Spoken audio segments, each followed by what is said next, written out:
Ezekiel Chapter 1. In the 30th year, on the 5th day of the 4th month, while I was among the exiled people by the river Chebar, the heavens were opened, and I began to see visions of God. On the 5th day of the month, that is, in the 5th year of the exile of King Jehoiakim, the word of Jehovah came to Ezekiel, son of Buzi the priest, by the river Chebar in the land of the Chaldeans. There the hand of Jehovah came upon him. As I was looking, I saw a tempestuous wind coming from the north, and there was a huge cloud and flashing fire, surrounded by a bright light, and from the midst of the fire was something that looked like electrum. Within it were what looked like 4 living creatures, and the appearance of each one was like that of a human. Each one had 4 faces and 4 wings. Their feet were straight, and the soles of their feet were like those of a calf, and they were shining like the glow of burnished copper. They had human hands under their wings on all 4 sides, and the 4 of them had faces and wings. Their wings were touching one another. They would not turn when they went. They would each go straight forward. Their faces had this appearance. Each of the 4 had a man's face with a lion's face on the right, a bull's face on the left, and each of the 4 had an eagle's face. That is how their faces were. Their wings were spread out above them. Each had 2 wings that were touching one another, and 2 wings covering their bodies. They would each go straight forward, going wherever the Spirit would incline them to go. They would not turn as they went. And the living creatures had the appearance of burning coals of fire, and something that looked like torches of bright fire was moving back and forth between the living creatures, and lightning was flashing out from the fire. And when the living creatures would go forth and return, their movement had the appearance of flashes of lightning. As I was watching the living creatures, I saw 1 wheel on the earth beside each of the living creatures with 4 faces. The wheels and their structure appeared to glow like chrysolite, and the 4 of them looked alike. Their appearance and structure looked as though a wheel were within a wheel. When they moved, they could go in any of the 4 directions without turning as they went. Their rims were so high that they inspired awe, and the rims of all 4 were full of eyes all around. Whenever the living creatures moved, the wheels would move along with them, and when the living creatures were lifted up from the earth, the wheels would also be lifted up. They would go where the Spirit inclined them to go, wherever the Spirit went. The wheels would be lifted up together with them, for the Spirit operating on the living creatures was also in the wheels. When they moved, these would move, and when they stood still, these would stand still. And when they were lifted up from the earth, the wheels would be lifted up together with them, for the Spirit operating on the living creatures was also in the wheels. Over the heads of the living creatures was the likeness of an expanse that sparkled like awesome ice, stretched out above their heads. Under the expanse their wings were straight, one to the other. Each one had 2 wings for covering one side of their bodies, and 2 for covering the other side. When I heard the sound of their wings, it was like a sound of rushing waters, like the sound of the Almighty. When they moved, it was like the sound of an army. When they stood still, they would let their wings down. There was a voice above the expanse over their heads. When they stood still, they would let their wings down. Above the expanse that was over their heads was what looked like a sapphire stone, and it resembled a throne. Sitting on the throne up above was someone whose appearance resembled that of a human.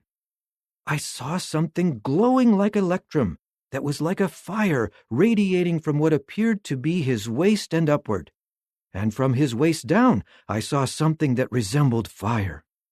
There was a brilliance all around him, like that of a rainbow in a cloud on a rainy day.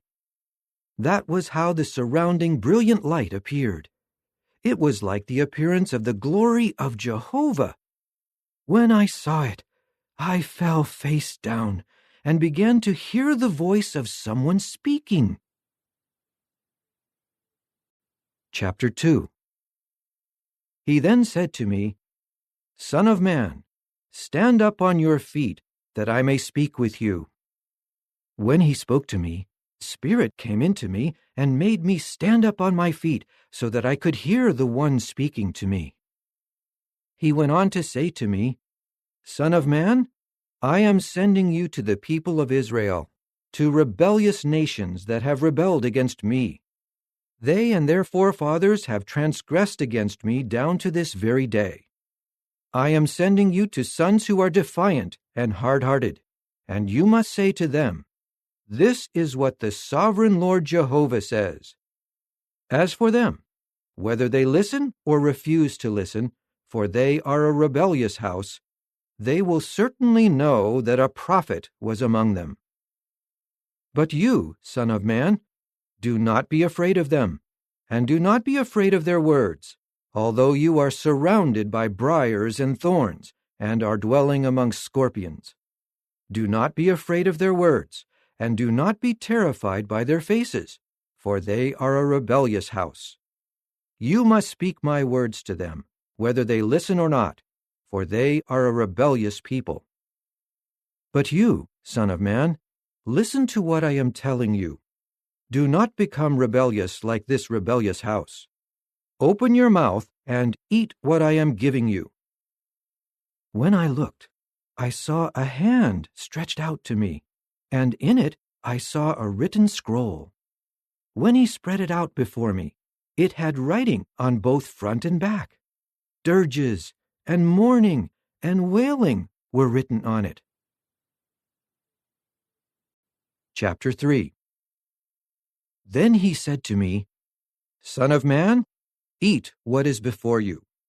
Eat this scroll, and go, speak to the house of Israel." So I opened my mouth, and he made me eat this scroll. He went on to say to me, "Son of man, eat this scroll that I am giving you, and fill your stomach with it." So I began to eat it, and it was as sweet as honey in my mouth. He said to me, "Son of man, go in among the house of Israel, and speak my words to them. For you are not being sent to a people who speak an unintelligible language or an unknown tongue, but to the house of Israel. You are not being sent to many peoples speaking an unintelligible language or an unknown tongue, whose words you cannot understand. If I would send you to them, they would listen to you. But the house of Israel will refuse to listen to you, for they do not want to listen to me. All those of the house of Israel are hard-headed and hard-hearted. Look, I have made your face exactly as hard as their faces, and your forehead exactly as hard as their foreheads. I have made your forehead like a diamond, harder than flint. Do not be afraid of them or be terrified by their faces, for they are a rebellious house." He went on to say to me, "Son of man, take to heart and listen to all my words that I speak to you. Go in among the exiles of your people and speak to them. Tell them, 'This is what the sovereign Lord Jehovah says,' whether they listen or refuse to listen." A spirit then carried me along, and I heard behind me a great rumbling sound that said, "May the glory of Jehovah be praised from his place." There was the sound of the wings of the living creatures as they were brushing against one another, and the sound of the wheels next to them, and the sound of a great rumbling. And the Spirit carried me along and took me, and I went in bitterness and in the rage of my spirit, and the hand of Jehovah rested strongly on me. So I went to the exiled people at Tel Abib, who were dwelling by the river Kibar, and I stayed there where they were dwelling. And in a dazed condition, I stayed among them for 7 days. At the end of 7 days, the word of Jehovah came to me. Son of man, I have appointed you as a watchman to the house of Israel. And when you hear a word from my mouth, you must warn them from me. When I say to someone wicked, you will surely die, but you do not warn him, and you fail to speak in order to warn the wicked one to turn from his wicked course so that he may stay alive, he will die for his error because he is wicked, but I will ask his blood back from you. But if you warn someone wicked, and he does not turn back from his wickedness and from his wicked course, he will die for his error, but you will certainly save your own life. But when someone righteous abandons his righteousness and does what is wrong, I will put a stumbling block before him, and he will die. If you did not warn him, he will die for his sin, and his righteous acts will not be remembered, but I will ask his blood back from you. But if you have warned the righteous one not to sin, and he does not sin, he will surely keep alive because he was warned, and you will have saved your own life. The hand of Jehovah came upon me there, and he said to me, Get up, go to the valley plain, and I will speak with you there. So I got up and went to the valley plain, and look, the glory of Jehovah was there, like the glory that I saw by the river Kibar, and I fell face down. Then Spirit entered into me and made me stand up on my feet, and he spoke to me and said, Go, shut yourself inside your house. As for you, son of man, they will put ropes on you and tie you with them so that you cannot go out among them. And I will make your tongue stick to the roof of your mouth, and you will become mute, unable to reprove them, because they are a rebellious house. But when I speak with you, I will open your mouth, and you must say to them, This is what the sovereign Lord Jehovah says. Let the one listening listen, and let the one refusing to listen refuse, because they are a rebellious house. Chapter 4. And you, son of man, take a brick, and put it in front of you. Engrave on it a city, Jerusalem. Lay siege to it.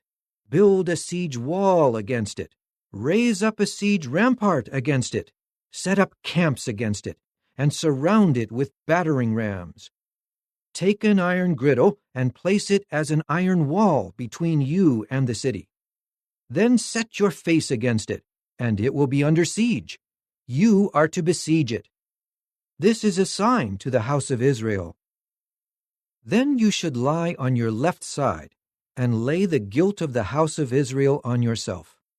You will carry their guilt for the number of days that you lie on your side, and I will impose on you 390 days, corresponding to the years of their guilt, and you will carry the guilt of the house of Israel, and you must complete them. Then for a second time you will lie down on your right side, and you will carry the guilt of the house of Judah for 40 days. A day for a year is what I have given you. And you will turn your face toward the siege of Jerusalem with your arm bared, and you must prophesy against it. Look, I will tie you with ropes so that you cannot turn from your one side to your other side until you have completed the days of your siege. And you should take wheat, barley, broad beans, lentils, millet, and spelt, and put them in one container, and make them into bread for yourself. For the number of the days that you are lying on your side, 390 days, you will eat it. You will weigh out and eat 20 shekels of food per day. You will eat it at set times. And you will drink water by measure, 1/6 of a hin. You will drink it at set times. You will eat it as you would a round barley loaf. You will bake it before their eyes, using dried human excrement as fuel. Jehovah went on to say, This is how the Israelites will eat their bread, unclean, among the nations where I will disperse them. I then said, Not that, sovereign Lord Jehovah, From my youth until now, I have not been defiled by eating meat from an animal found dead or a torn animal, and no unclean meat has entered my mouth." So he said to me, "All right, I will allow you to use cattle manure instead of human excrement, and you will bake your bread over it." He then said to me, "Son of man, here I am cutting off the food supply in Jerusalem, and with great anxiety they will eat their bread ration by weight, and in horror they will drink their water ration by measure. This will happen so that, lacking bread and water, they may look in shock at one another and waste away because of their error." Chapter 5. As for you, son of man, take a sharp sword for yourself to use as a barber's razor. Shave your head and your beard, and then take scales to weigh and divide the hair into portions. You will burn 1/3 of it in the fire inside the city when the days of the siege are completed. Then you will take another third and strike it with the sword all around the city, and the last third you will scatter to the wind, and I will draw a sword to chase after them. You must also take a few strands of them and wrap them up in the folds of your garment, and take some more of them and throw them into the fire and incinerate them. From this a fire will spread to all the house of Israel. This is what the sovereign Lord Jehovah says. This is Jerusalem. I have set her in the middle of the nations, with lands all around her. But she has rebelled against my judicial decisions and my statutes, acting more wickedly than the nations and the lands all around her. For they have rejected my judicial decisions, and they did not walk in my statutes. Therefore, this is what the sovereign Lord Jehovah says. Because you were more troublesome than the nations all around you, and you did not walk in my statutes or carry out my judicial decisions, but instead you followed the judicial decisions of the nations all around you, this is what the sovereign Lord Jehovah says. Here I am against you, O city, and I myself will execute judgment in your midst, before the eyes of the nations. I will do in you what I have never done before, and the likes of which I will not do again, because of all your detestable practices. So fathers among you will eat their sons, and sons will eat their fathers, and I will execute judgment among you, and scatter all the rest of you in every direction. Therefore, as surely as I am alive, declares the sovereign Lord Jehovah, because it was my sanctuary that you defiled with all your disgusting idols and with all your detestable practices, I will also reject you. My eye will not feel sorry, and I will show no compassion. 1/3 of you will die by the pestilence, or perish in your midst by famine. Another 1/3 will fall all around you by the sword. And I will scatter the last 1/3 in every direction, and I will draw a sword to chase after them. Then my anger will come to an end, and my wrath against them will subside, and I will be satisfied.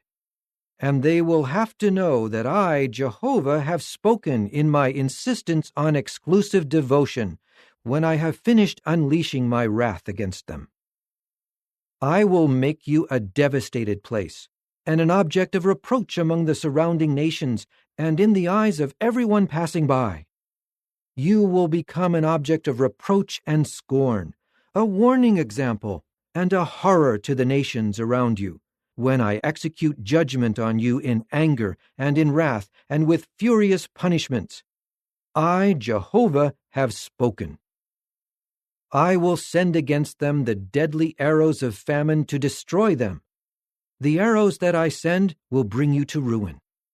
I will make the famine worse for you by cutting off your food supply. I will send against you famine and vicious wild beasts, and they will bereave you of children. Pestilence and bloodshed will overwhelm you, and I will bring a sword against you. I, Jehovah, have spoken. Chapter 6. The word of Jehovah again came to me, saying, Son of man, Turn your face toward the mountains of Israel and prophesy against them. You must say, O mountains of Israel, hear the word of the sovereign Lord Jehovah. This is what the sovereign Lord Jehovah says to the mountains, to the hills, to the streams, and to the valleys. Look, I will bring a sword against you, and I will destroy your high places. Your altars will be demolished. Your incense stands will be broken, and I will throw your slain ones down before your disgusting idols. I will throw the carcasses of the people of Israel before their disgusting idols, and I will scatter your bones all around your altars. In all the places where you dwell, the cities will be devastated, and the high places will be demolished and will lie devastated. Your altars will be demolished and shattered. Your disgusting idols will perish. Your incense stands will be cut down, and your works will be wiped out. And those slain will fall in your midst, and you will have to know that I am Jehovah. But I will leave a remnant, for some of you will escape the sword among the nations when you are scattered throughout the lands. And those who escape will remember me among the nations where they are taken captive. They will realize that I was broken-hearted over their unfaithful heart that turned away from me, and at their eyes that are lusting after their disgusting idols. They will be ashamed of and loathe all the evil and detestable things they have done. They will have to know that I am Jehovah, and that my threats to bring this calamity on them were not empty. This is what the sovereign Lord Jehovah says. Clap your hands and stamp your foot and bemoan all the evil and detestable things done by the house of Israel, for they will fall by the sword, by famine, and by pestilence. The one far away will die by pestilence. The one nearby will fall by the sword. And whoever escapes these and is left remaining will die by famine. And I will fully unleash my wrath against them. And you will have to know that I am Jehovah when their slain lie among their disgusting idols, all around their altars, on every high hill, on all the mountaintops, under every luxuriant tree, and under the branches of big trees where they have made fragrant offerings to appease all their disgusting idols. I will stretch out my hand against them and make the land desolate, and all their dwelling places will become more desolate than the wilderness near Diblah, and they will have to know that I am Jehovah.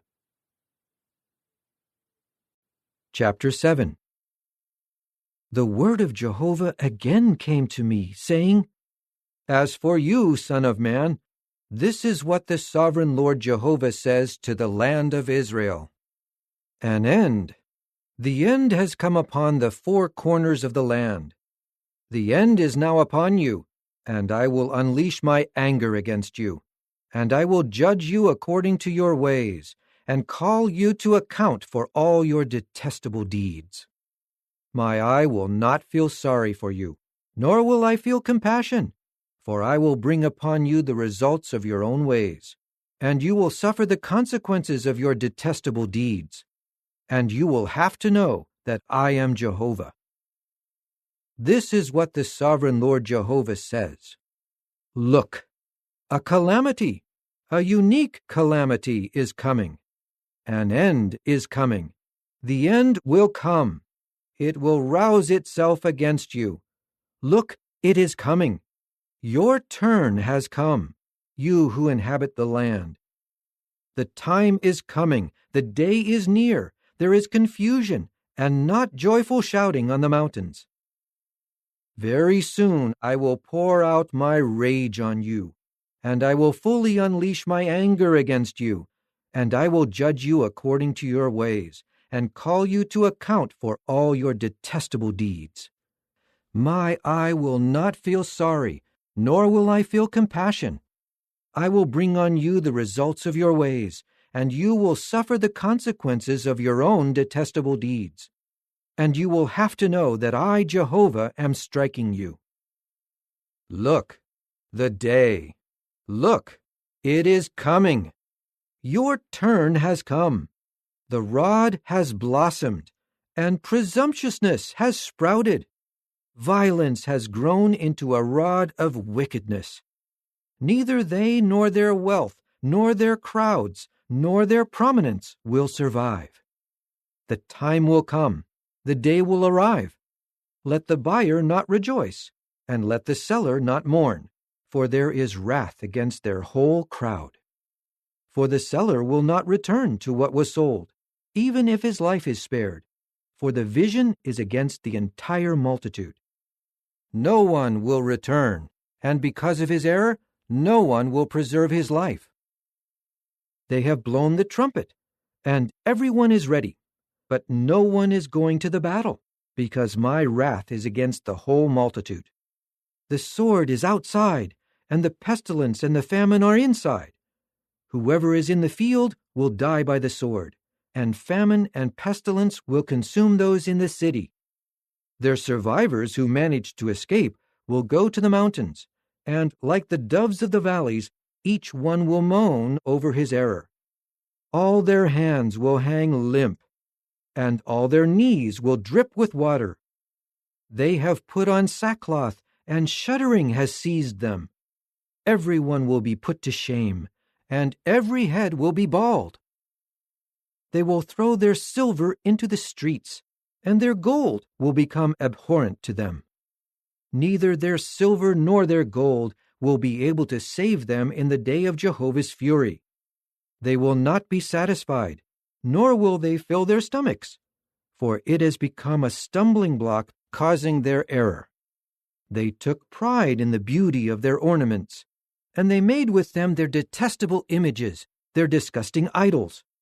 That is why I will make it an abhorrent thing to them. I will give it into the hand of the foreigners for plunder, and to the wicked ones of the earth for spoil, and they will profane it.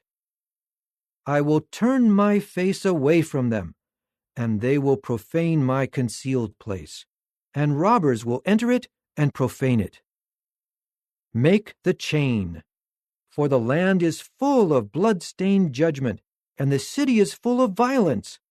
I will bring in the worst of the nations, and they will take possession of their houses, and I will put an end to the pride of the strong ones, and their sanctuaries will be profaned.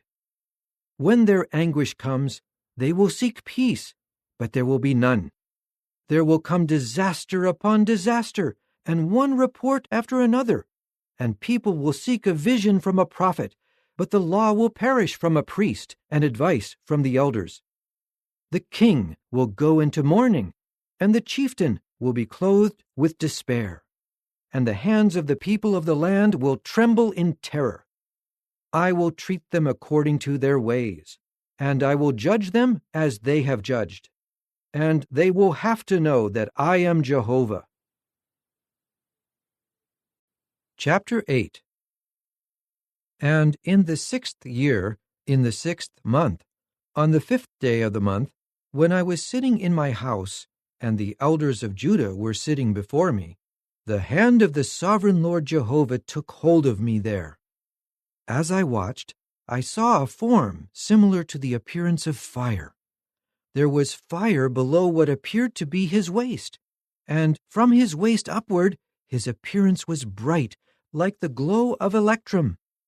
Then he stretched out what appeared to be a hand, and took me by a tuft of hair of my head, and a spirit carried me between the earth and the heavens, and brought me to Jerusalem by means of the visions from God, to the entrance of the inner gate that faces north, where the idolatrous symbol of jealousy that incites jealousy stood.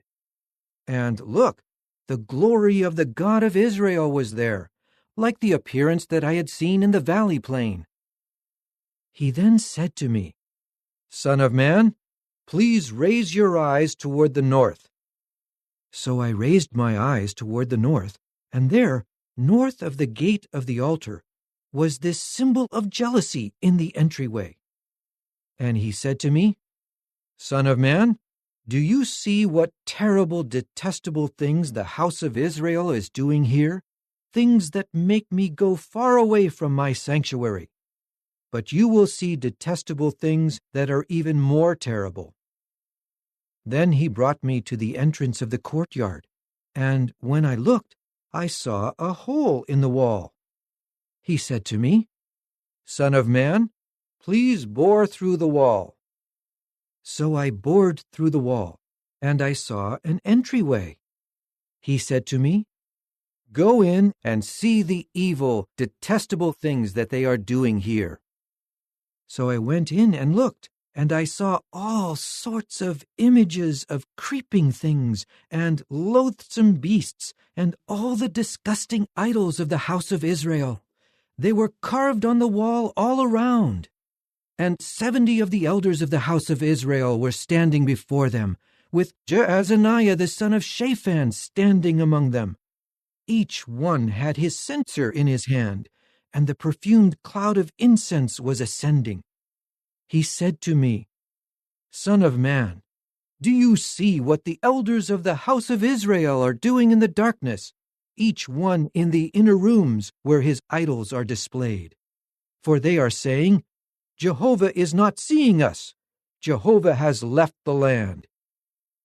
And he went on to say to me, "You will see detestable things that are even more terrible that they are doing." So he brought me to the entrance of the north gate of the house of Jehovah, and there I saw women sitting and weeping over the god Tammuz. And he further said to me, "Do you see this, O son of man? You will see detestable things that are even more terrible than these." So he brought me to the inner courtyard of the house of Jehovah. There, at the entrance of the temple of Jehovah, between the porch and the altar, were about 25 men with their backs to the temple of Jehovah, and their faces to the east. They were bowing down to the sun in the east. He said to me, "Son of man, do you see this? Is it a trivial thing for the house of Judah to do these detestable things, to fill the land with violence and keep offending me? Here they are thrusting out the branch to my nose. So I will act in rage. My eye will not feel sorry, nor will I feel compassion. Even though they cry out loudly in my ears, I will not hear them." Chapter 9. He then called out in my ears with a loud voice, saying, "Summon those who will bring punishment on the city, each one with his weapon for destruction in his hand." I saw 6 men coming from the direction of the upper gate that faces north, each with his weapon for smashing in his hand, and there was one man among them clothed in linen, with a secretary's inkhorn at his waist. And they came in and stood beside the copper altar. Then the glory of the God of Israel rose from where it had rested above the cherubs and moved to the threshold of the doorway of the house. And he began calling out to the man who was clothed in linen, at whose waist was the secretary's inkhorn. Jehovah said to him, "Go through the city, through Jerusalem, and put a mark on the foreheads of the men who are sighing and groaning over all the detestable things that are being done in the city." And to the others he said in my hearing, "Go through the city after him and strike. Do not let your eye feel sorry, and do not feel any compassion. Old man, young man, virgin, little child, and women you should kill off completely. But do not go near to any man on whom there is the mark. You should start from my sanctuary." So they started with the elders who were in front of the house. Then he said to them, "Defile the house and fill the courtyards with the slain. Go." So they went out and struck down people in the city. While they were striking them down, I alone was left, and I fell face down and cried out, "Alas, O sovereign Lord Jehovah! Are you going to destroy all the remaining ones of Israel while you pour out your rage on Jerusalem?" So he said to me, "The error of the house of Israel and Judah is very, very great. The land is filled with bloodshed, and the city is full of corruption. For they say, Jehovah has left the land, and Jehovah is not seeing. But as for me, my eye will not feel sorry, nor will I show compassion. The consequences of their way I will bring down on their own head. Then I saw the man clothed in linen, with the inkhorn at his waist, bringing back word, saying, I have done just as you have commanded me. Chapter 10. As I was watching, I saw above the expanse that was over the heads of the cherubs something like a sapphire stone appearing above them, and its appearance resembled a throne.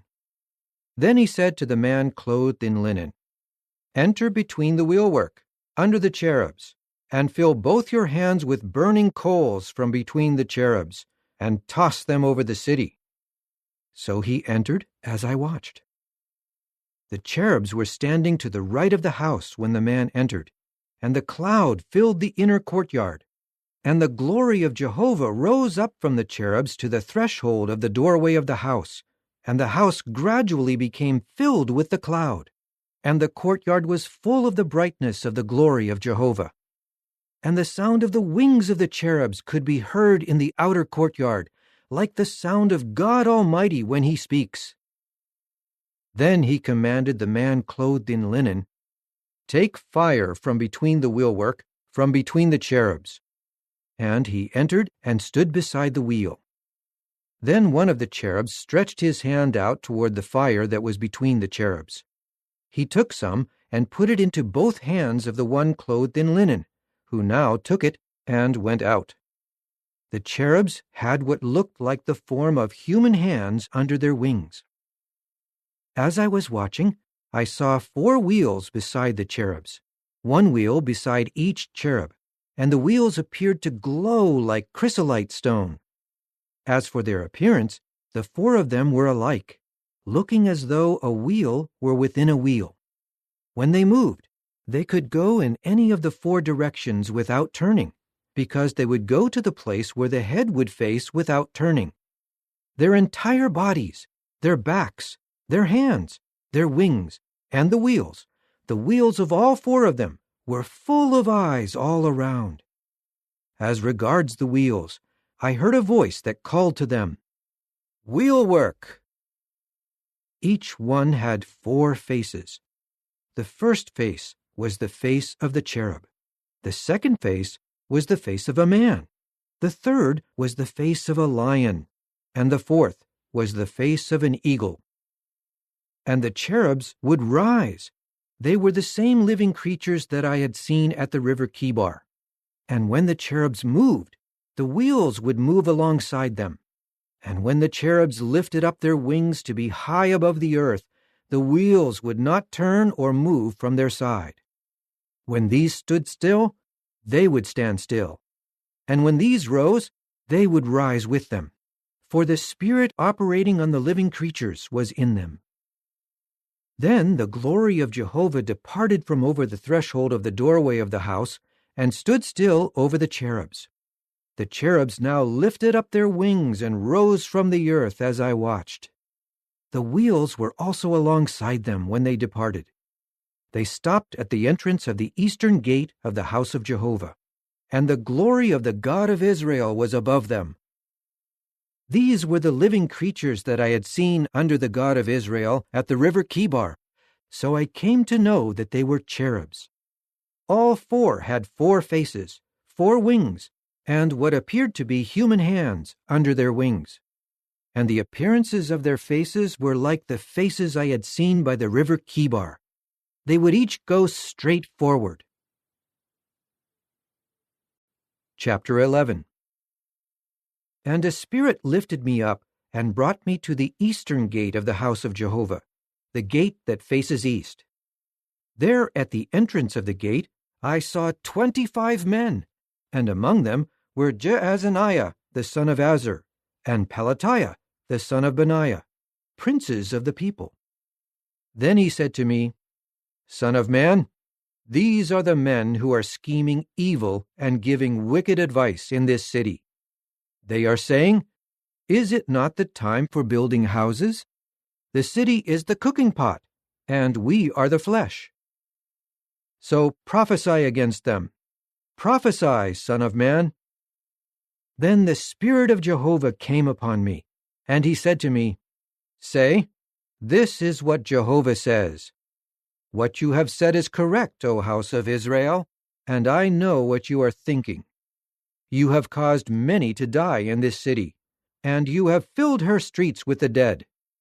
Therefore this is what the sovereign Lord Jehovah says. The dead bodies that you have strewn about the city are the flesh, and the city is the cooking pot. But you yourselves will be taken out of it. A sword you have feared, and a sword I will bring against you, declares the sovereign Lord Jehovah. I will bring you out of her and give you into the hand of foreigners and execute judgment on you. You will fall by the sword. I will judge you at the border of Israel, and you will have to know that I am Jehovah. The city will not be a cooking pot for you, and you will not be the flesh within it. I will judge you at the border of Israel, and you will have to know that I am Jehovah. For you did not walk in my regulations and carry out my judgments, but you have acted in harmony with the judgments of the nations around you.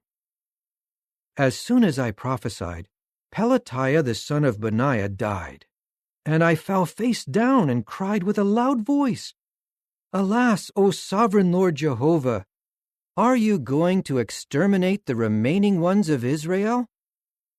The word of Jehovah again came to me, saying, Son of man, your brothers, those of your brothers with the right of repurchase, along with the entire house of Israel, have been told by the inhabitants of Jerusalem, Keep far away from Jehovah. The land is ours. It has been given to us as a possession. Therefore say, This is what the sovereign Lord Jehovah says. Although I have removed them far away among the nations, and I have scattered them among the lands, for a little while I will become a sanctuary for them in the lands to which they have gone. Therefore say, This is what the sovereign Lord Jehovah says. I will also collect you from the peoples, and gather you from the lands to which you have been scattered, and I will give you the land of Israel. And they will return there, and remove from it all its disgusting things and detestable practices. And I will give them a unified heart, and I will put a new spirit in them, and I will remove the heart of stone from their bodies, and give them a heart of flesh, in order that they may walk in my statutes, and observe my judgments, and obey them. Then they will be my people, and I will be their God. But as for those whose hearts are set to continue in their disgusting things and their detestable practices, I will bring the consequences of their way upon their head, declares the sovereign Lord Jehovah. The cherubs now lifted up their wings, and the wheels were close to them, and the glory of the God of Israel was above them.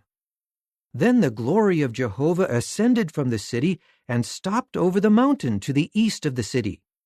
A spirit then lifted me up through a vision by the Spirit of God, and brought me to the exiled people in Chaldea. Then the vision that I had seen left me, and I began to tell the exiled people all the things that Jehovah had shown me. Chapter 12.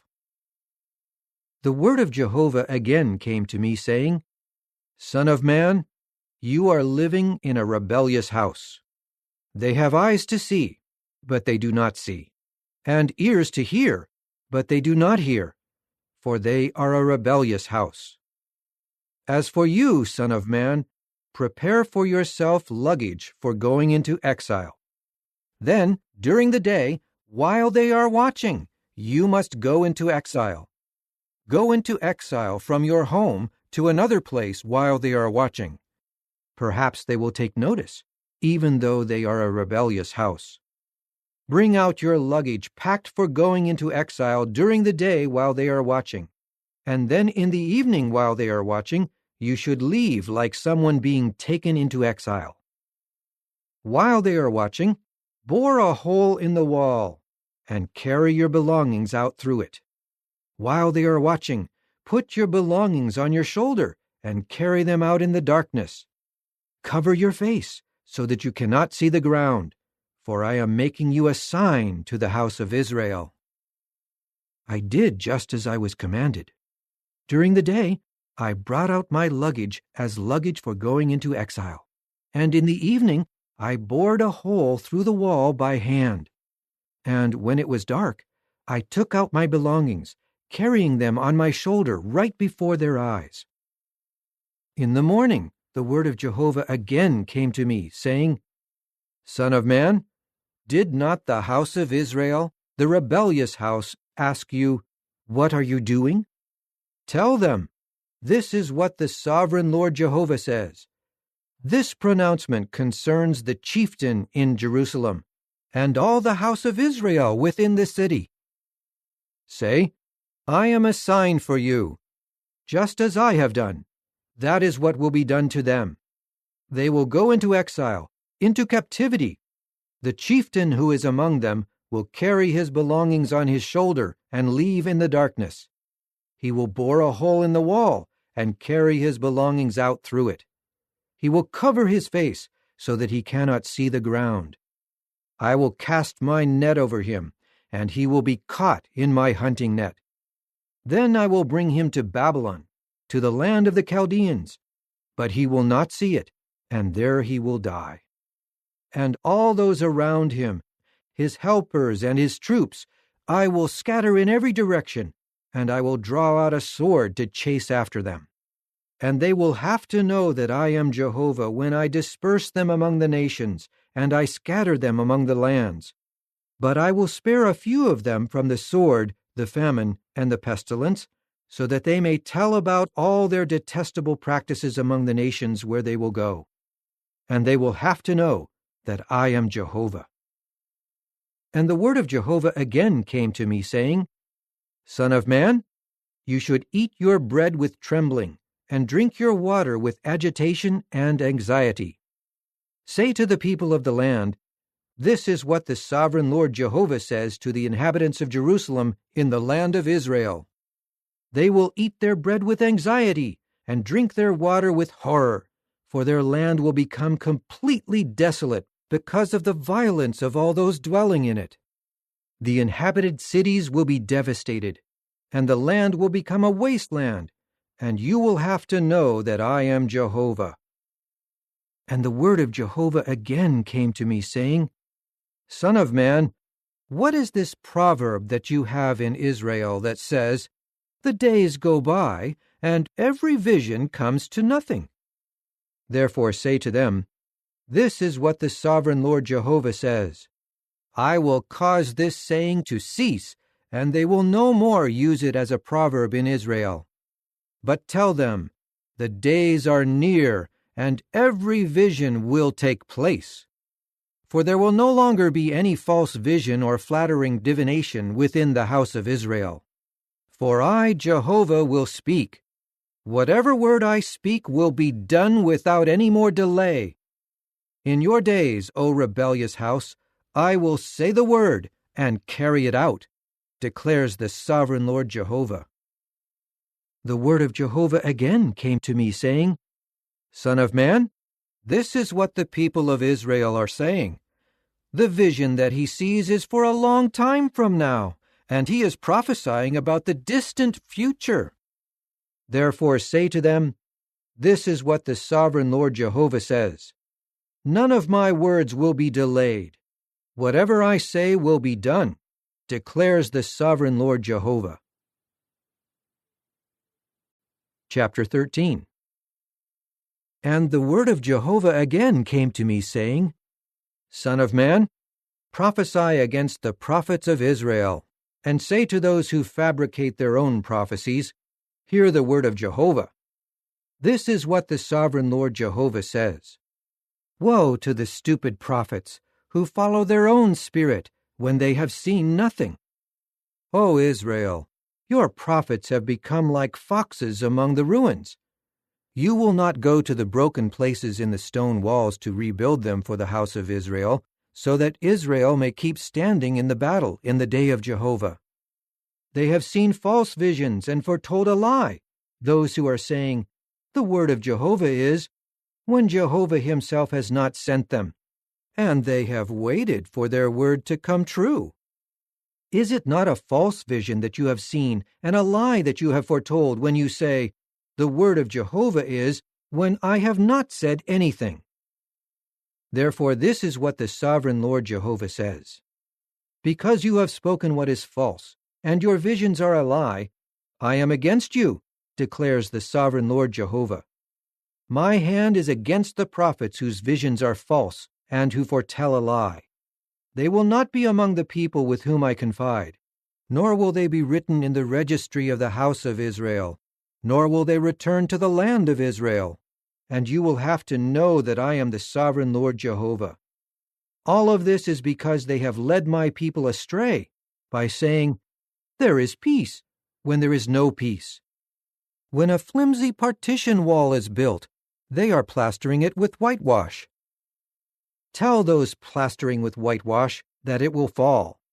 A torrential downpour will come, hailstones will fall, and powerful windstorms will break it down. And when the wall falls, you will be asked, 'Where is your coating of plaster?' Therefore this is what the sovereign Lord Jehovah says. I will cause powerful windstorms to burst forth in my wrath, and a torrential downpour in my anger, and hailstones in destructive fury. I will tear down the wall that you plastered with whitewash, and bring it down to the earth, and its foundation will be exposed. When the city falls, you will perish within her, and you will have to know that I am Jehovah. When I fully unleash my wrath upon the wall and upon those who plastered it with whitewash, I will say to you, 'The wall is no more, and those plastering it are no more. The prophets of Israel are gone, those who prophesy to Jerusalem and who see visions of peace for her when there is no peace,' declares the sovereign Lord Jehovah. As for you, son of man, set your face against the daughters of your people who fabricate their own prophecies and prophesy against them. Tell them, 'This is what the sovereign Lord Jehovah says.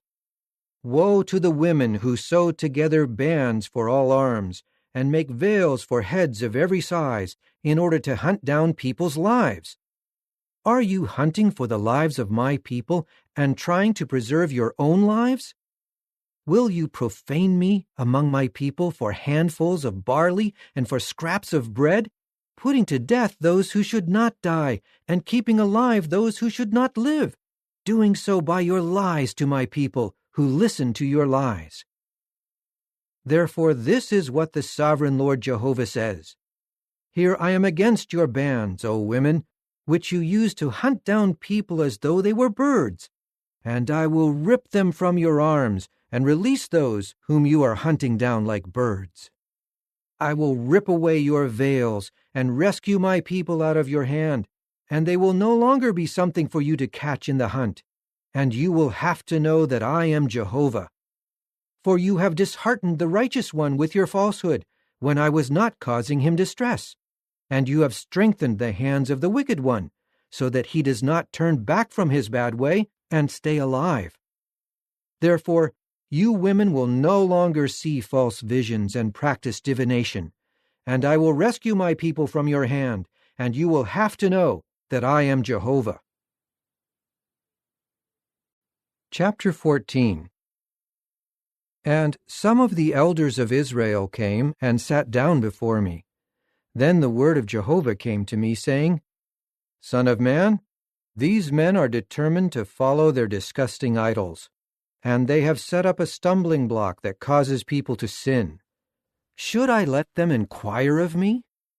Now speak with them and tell them, This is what the sovereign Lord Jehovah says. If an Israelite is determined to follow his disgusting idols and sets up a stumbling block causing people to sin, and he then comes to inquire of a prophet, I, Jehovah, will answer him appropriately according to his many disgusting idols. For I will cause terror in the hearts of the house of Israel, because they have all withdrawn from me and have gone after their disgusting idols. So tell the house of Israel, this is what the sovereign Lord Jehovah says.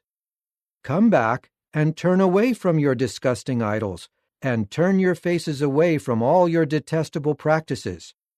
For if any Israelite or foreign resident living in Israel separates himself from me, and is determined to follow his disgusting idols, and sets up a stumbling block that causes people to sin, and then comes to inquire of my prophet, I, Jehovah, I will personally answer him. I will set my face against that man, and make him a warning sign, and a proverbial saying, and I will cut him off from my people. And you will have to know that I am Jehovah. But if the prophet is fooled, and gives a response, it is I, Jehovah, who have fooled that prophet. I will then stretch out my hand against him, and annihilate him from my people Israel. They will have to bear their guilt. The guilt of the inquirer will be the same as the guilt of the prophet, so that the house of Israel may stop wandering away from me, and stop defiling themselves by all their transgressions. And they will be my people, and I will be their God, declares the sovereign Lord Jehovah. And the word of Jehovah again came to me, saying, Son of man, if a land sins against me by acting unfaithfully, I will stretch out my hand against it and destroy its food supply, and I will send famine upon it and cut off man and animal from it. Even if these three men, Noah, Daniel, and Job, were within it, they would be able to save only themselves because of their righteousness, declares the sovereign Lord Jehovah. Or suppose I make vicious wild animals pass through the land, and they depopulate it, and make it a wasteland without anyone passing through because of the wild animals. As surely as I am alive, declares the sovereign Lord Jehovah, even if these three men were in it, they would save neither their sons nor their daughters. They would save only themselves, and the land would become desolate. Or suppose I bring a sword against that land and say, Let a sword pass through the land, and cut off from it both man and animal. Even if these three men were in it, as surely as I am alive, declares the sovereign Lord Jehovah, they would save neither their sons nor their daughters. They would save only themselves. Or suppose I send a pestilence into that land, and pour out my rage on it with bloodshed to cut off from it man and animal, even if Noah, Daniel, and Job were in it, as surely as I am alive, declares the sovereign Lord Jehovah, they would save neither their sons nor their daughters. They would save only themselves because of their righteousness. For this is what the sovereign Lord Jehovah says, So it will be when I send my 4 punishments, sword, famine, vicious wild animal, and pestilence, against Jerusalem, to cut off man and animal from it. However, some left in it will escape and be brought out, both sons and daughters. They are coming to you, and when you see their ways and their deeds, you will certainly be comforted over the calamity that I brought on Jerusalem, over everything that I did to it. They will comfort you when you see their ways and their deeds, and you will know that it was not without cause that I did what I had to do to it, declares the sovereign Lord Jehovah. Chapter 15. The word of Jehovah again came to me, saying, Son of man, how does the wood of the vine compare with that of any other tree or branch from the trees of the forest? Can a pole from it be used to do work? Or do people make a peg from it to hang utensils on? Look, it is thrown into the fire for fuel, and the fire consumes both ends and scorches the middle. Is it now fit for any work? Even when it was whole, it could not be used for anything. How much less useful it will be when the fire has consumed and scorched it. Therefore, this is what the sovereign Lord Jehovah says. Just like the wood of the vine among the trees of the forest, which I have given as fuel for the fire, so I will deal with the inhabitants of Jerusalem. I have set my face against them. They have escaped from the fire, but fire will consume them. And you will have to know that I am Jehovah when I set my face against them. And I will make the land desolate, because they have acted unfaithfully, declares the sovereign Lord Jehovah. Chapter 16. The word of Jehovah again came to me, saying, Son of man, make known to Jerusalem her detestable practices. You must say, This is what the sovereign Lord Jehovah says to Jerusalem. Your origin and your birth were in the land of the Canaanite. Your father was an Amorite, and your mother was a Hittite. As for your birth, on the day you were born, your umbilical cord was not cut. You were not washed in water to make you clean. You were not rubbed with salt, and you were not wrapped in cloths. No one pitied you enough to do any of these things. No one had compassion for you. Instead, you were thrown into the open field because you were hated on the day you were born. When I was passing by, I saw you kicking about in your own blood, and as you lay there in your blood, I said, Keep living. Yes, I said to you lying there in your blood, Keep living.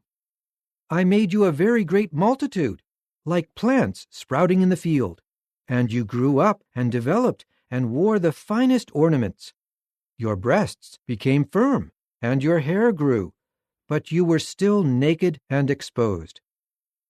When I was passing by and saw you, I noticed that you were old enough for expressions of love.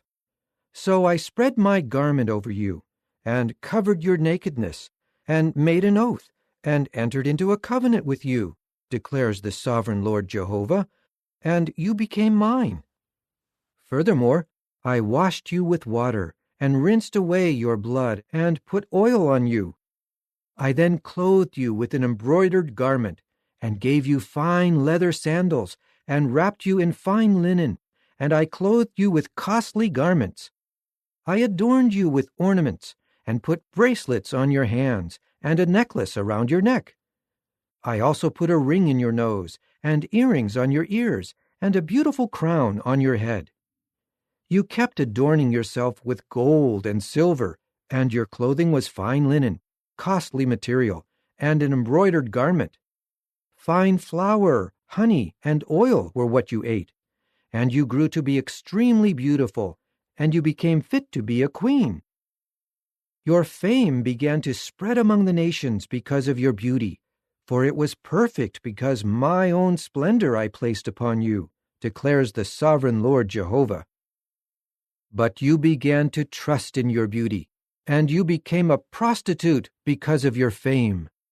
You lavished your acts of prostitution on everyone passing by, and your beauty became his. You took some of your garments and made colorful high places where you prostituted yourself. Such things should not take place, nor should they ever happen. You also took your beautiful jewelry, made from the gold and silver that I had given to you, and you made for yourself male images and prostituted yourself with them. And you took your embroidered garments and covered them, and you offered them my oil and my incense. And the bread that I had given to you, made from fine flour, oil, and honey that I gave you to eat, you also offered to them as a pleasing aroma. That is exactly what happened, declares the sovereign Lord Jehovah. You took your sons and your daughters whom you had borne to me, and you sacrificed these to idols to be devoured. Have your acts of prostitution not gone far enough? You slaughtered my sons, and you offered them as sacrifices by making them pass through the fire. While engaging in all your detestable practices and acts of prostitution, you did not remember the days of your youth, when you were naked and exposed, kicking about in your own blood. After all your evil, woe, woe to you, declares the sovereign Lord Jehovah. You built yourself a mound and made a high place for yourself in every public square. You built your high places at the most prominent place of every street, and you turned your beauty into something detestable by offering yourself to everyone passing by. and you multiplied your acts of prostitution. You prostituted yourself to the sons of Egypt, your lustful neighbors, and you offended me with your countless acts of prostitution. Now I will bring my hand against you and diminish your food allowance and give you over to the will of the women who hate you, the daughters of the Philistines, who were appalled because of your obscene conduct. Because you could not be satisfied, you then prostituted yourself to the sons of Assyria, but after prostituting yourself to them, you still did not find satisfaction. So you increased your prostitution toward the land of traders and toward the Chaldeans, but even then you did not find satisfaction.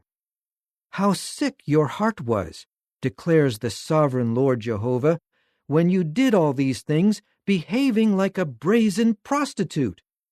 But when you built your mound at the most prominent place of every street and made your high place in every public square, you were not like a prostitute, because you refused any payment.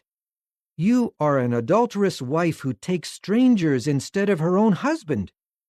People give all prostitutes a gift, but you are the one who has given gifts to all those lusting after you, and you bribe them to come to you from all around to commit prostitution.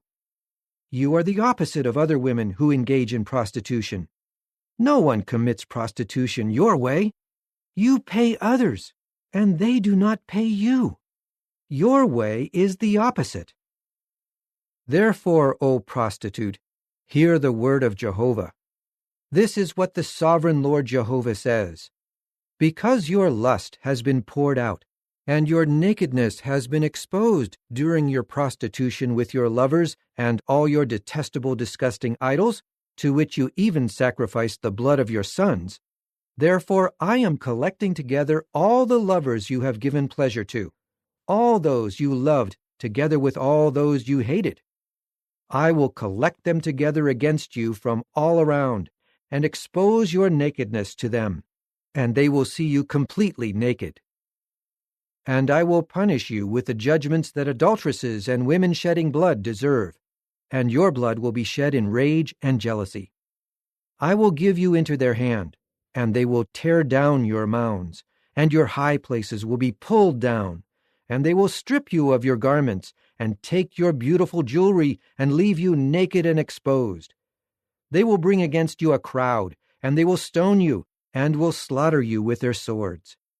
They will burn your houses with fire, and execute judgment on you before the eyes of many women. And I will bring an end to your prostitution, and you will stop giving payment. I will satisfy my rage against you, and my indignation will turn away from you, and I will be calm, and no longer feel offended.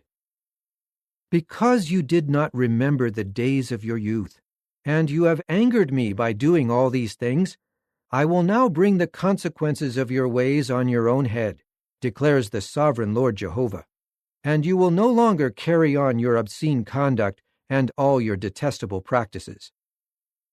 Look, everyone who uses proverbs will apply this proverb to you.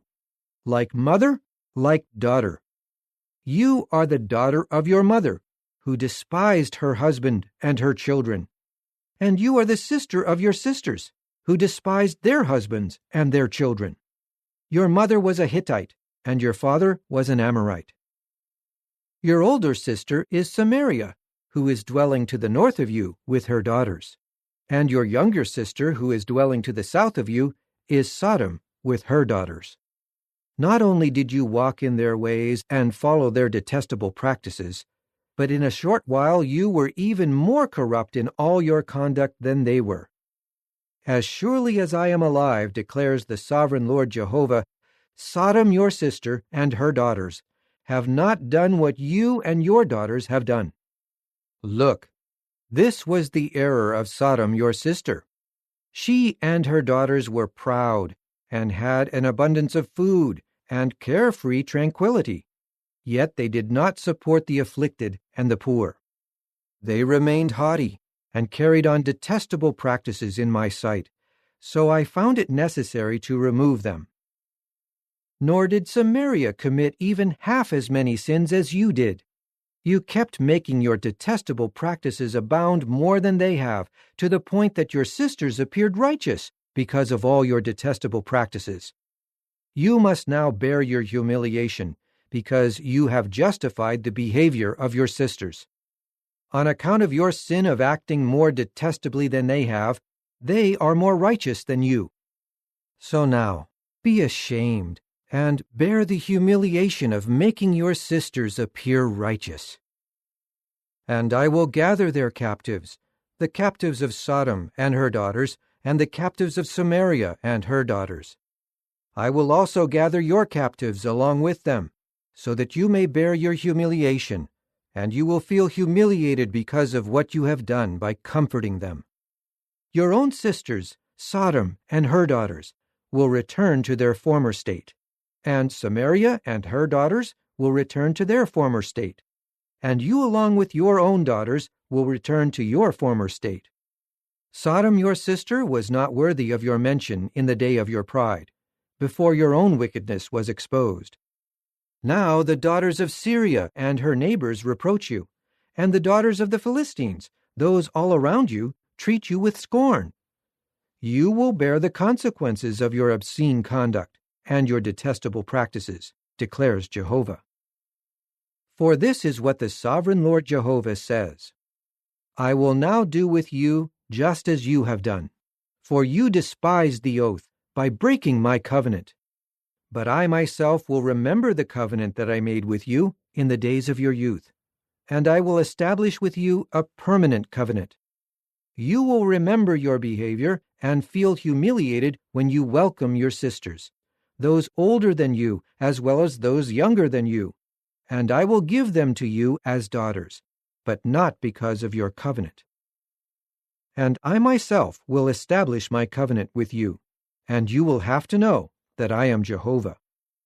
Then you will remember and be too ashamed to open your mouth because of your humiliation, when I make an atonement for you despite all that you have done, declares the sovereign Lord Jehovah. Chapter 17. The word of Jehovah again came to me, saying, Son of man, tell a riddle and relate a proverb about the house of Israel. You must say, This is what the sovereign Lord Jehovah says. The great eagle, with great wings, long pinions, and full colorful plumage, came to Lebanon and took the top of the cedar. He plucked off its topmost shoot and brought it to the land of traders, and set it down in a city of traders. He then took some of the seed of the land and put it in a fertile field. He planted it like a willow by abundant waters. So it sprouted and became a low, sprawling vine with its foliage facing inward and its roots growing under it. Thus it became a vine and produced shoots and sent out branches. And there came another great eagle with great wings and large pinions. This vine then stretched its roots eagerly toward him, away from the garden beds where it was planted, and it sent out its foliage toward him so that he would irrigate it. It had already been planted in a good field near abundant waters in order to produce branches, to bear fruit, and to become a majestic vine. Say, This is what the sovereign Lord Jehovah says. Will it prosper? Will someone not tear out its roots and make its fruit rot and cause its sprouts to wither? It will become so dry that neither a strong arm nor many people will be needed to pull it up by the roots. Although it is transplanted, will it prosper? Will it not dry up completely when the east wind blows on it? It will dry up in the garden bed where it sprouted. And the word of Jehovah again came to me, saying, Please tell the rebellious house, do you not realize what these things mean? Say, Look, the king of Babylon came to Jerusalem, and took its king and its princes, and brought them back with him to Babylon. Furthermore, he took one of the royal offspring, and made a covenant with him, and put him under an oath. Then he took away the prominent men of the land, so that the kingdom would be brought low, unable to rise up, so that only by keeping his covenant might it continue to exist. But the king finally rebelled against him by sending his messengers to Egypt to obtain horses and a large army from them. Will he succeed? Will the one doing these things escape punishment? Can he break the covenant and still escape? As surely as I am alive, declares the sovereign Lord Jehovah, he will die in Babylon, in the place where the king who made him king lives, the one whose oath he despised and whose covenant he broke. And the great army and numerous troops of Pharaoh will be of no help in the war, when siege ramparts are raised and siege walls are built to destroy many lives. He has despised an oath and broken a covenant. Even though he gave his promise, he has done all these things, and he will not escape. Therefore, this is what the sovereign Lord Jehovah says: As surely as I am alive, I will bring upon his head the consequences of despising my oath and breaking my covenant. I will cast my net over him, and he will be caught in my hunting net. I will bring him to Babylon and enter into judgment with him there, because of the unfaithfulness he committed against me. All the fugitives of his troops will fall by the sword, and those remaining will be scattered in every direction. Then you will have to know that I myself, Jehovah, have spoken. This is what the sovereign Lord Jehovah says: I will take a shoot from the top of the lofty cedar and plant it. From the top of its twigs I will pluck a tender shoot, and I myself will plant it on a high and lofty mountain. On a high mountain of Israel I will plant it, and its branches will grow, and it will produce fruit and become a majestic cedar. And every kind of bird will live beneath it and reside in the shadow of its foliage. And all the trees of the field will have to know that I myself, Jehovah, have brought down the high tree and exalted the low tree. I have dried up the green tree and made the dry tree blossom. I myself, Jehovah, have spoken and have done it. Chapter 18. And the word of Jehovah again came to me, saying, What does this proverb that you quote in the land of Israel mean? Fathers have eaten sour grapes, but the teeth of the sons are set on edge. As surely as I am alive, declares the sovereign Lord Jehovah, you will not continue to quote this saying in Israel. Look, all the souls, to me they belong. As the soul of the Father, so also the soul of the Son. To me they belong. The soul who sins is the one who will die. Suppose that a man is righteous and does what is just and right. He does not eat idolatrous sacrifices on the mountains. He does not look up to the disgusting idols of the house of Israel. He does not defile his neighbor's wife or have relations with a woman who is menstruating. He does not mistreat anyone, but he returns what a debtor has given him in pledge. He does not rob anyone, but he gives his own food to the hungry one and covers the naked one with a garment. He does not charge interest or engage in usury, but he refrains from acting with injustice. He executes true justice between one man and another, and he keeps walking in my statutes and observing my judicial decisions in order to act in faithfulness. Such a man is righteous and will surely keep living, declares the sovereign Lord Jehovah. But suppose that he has become father to a son who is a robber or a murderer or who does any of these other things, though the father has not done any of these things. He eats idolatrous sacrifices on the mountains, defiles his neighbor's wife, mistreats the needy and the poor, takes things by robbery, does not return a pledge, looks up to the disgusting idols, engages in detestable practices, engages in usury, and charges interest. Then the son will not keep living. Because of all these detestable things that he has done, he will surely be put to death. His own blood will be upon him. But suppose that a father has a son who sees all the sins his father has committed, and though he sees them, he does not do such things. He does not eat idolatrous sacrifices on the mountains. He does not look up to the disgusting idols of the house of Israel. He does not defile his neighbor's wife. He does not mistreat anyone. He does not seize what was pledged. He does not take anything in robbery. He gives his own food to the hungry one and covers the naked one with a garment. He refrains from oppressing the poor. He does not engage in usury or charge interest. And he carries out my judicial decisions and walks in my statutes. Such a man will not die because of the error of his father. He will surely keep living. But because his father practiced fraud, robbed his brother, and did what was wrong among his people, he will die for his error. But you will say, why does the son not bear guilt because of his father's error? Since the son has done what is just and righteous, has kept all my statutes, and has observed them, he will surely keep living. The soul who sins is the one who will die. A son will bear no guilt because of the error of his father, and a father will bear no guilt because of the error of his son. The righteousness of the righteous one will be accounted to him alone, and the wickedness of the wicked one will be accounted to him alone.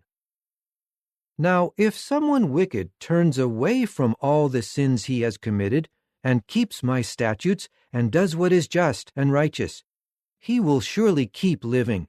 He will not die. None of the transgressions that he has committed will be held against him. He will keep living for doing what is righteous. Do I take any pleasure at all in the death of a wicked person, declares the sovereign Lord Jehovah? Do I not prefer that he turn away from his ways and keep living? But when someone righteous abandons his righteousness and does what is wrong, doing all the detestable things the wicked do, will he live? None of the righteous acts that he did will be remembered. For his unfaithfulness and the sin he has committed, he will die. But you will say, the way of Jehovah is unjust. Please listen, O house of Israel. Is it my way that is unjust?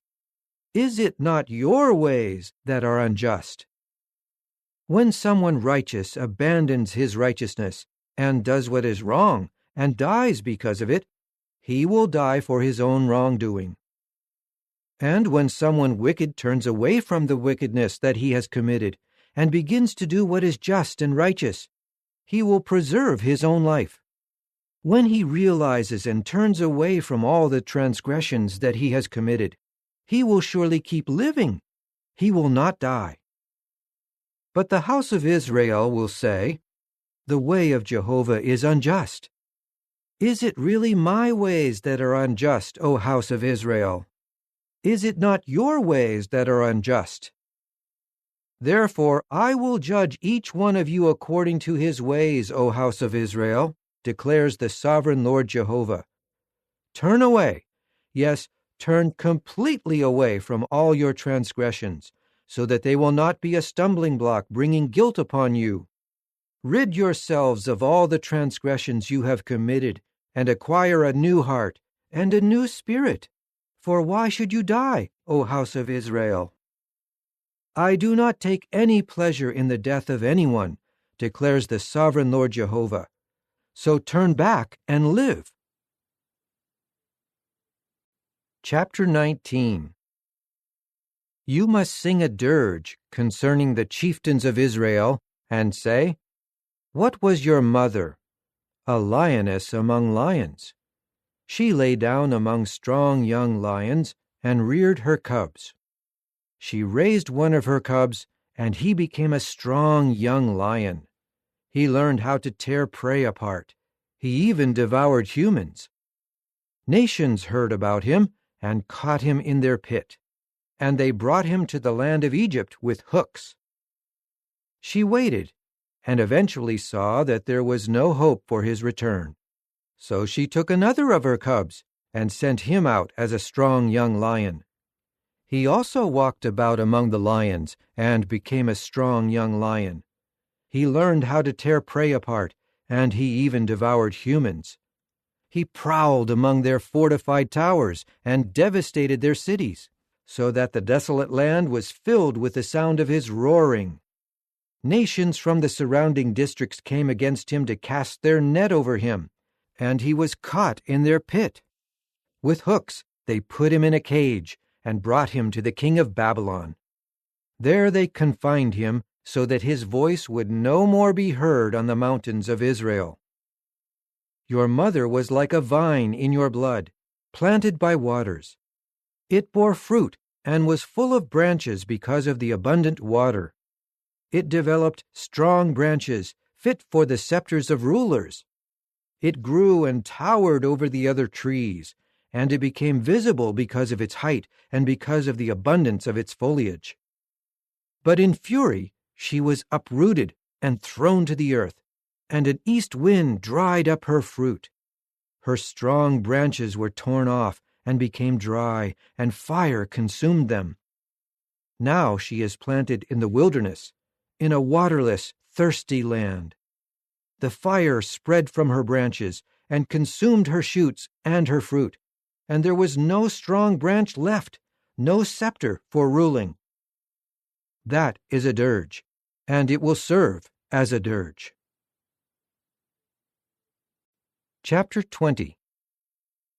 Now in the 7th year, in the 5th month, on the 10th day of the month, some of the elders of Israel came and sat down before me to inquire of Jehovah. Then the word of Jehovah came to me, saying, Son of man, speak with the elders of Israel, and tell them, This is what the sovereign Lord Jehovah says. Are you coming to inquire of me? As surely as I am alive, I will not respond to your inquiry, declares the sovereign Lord Jehovah. Are you ready to judge them?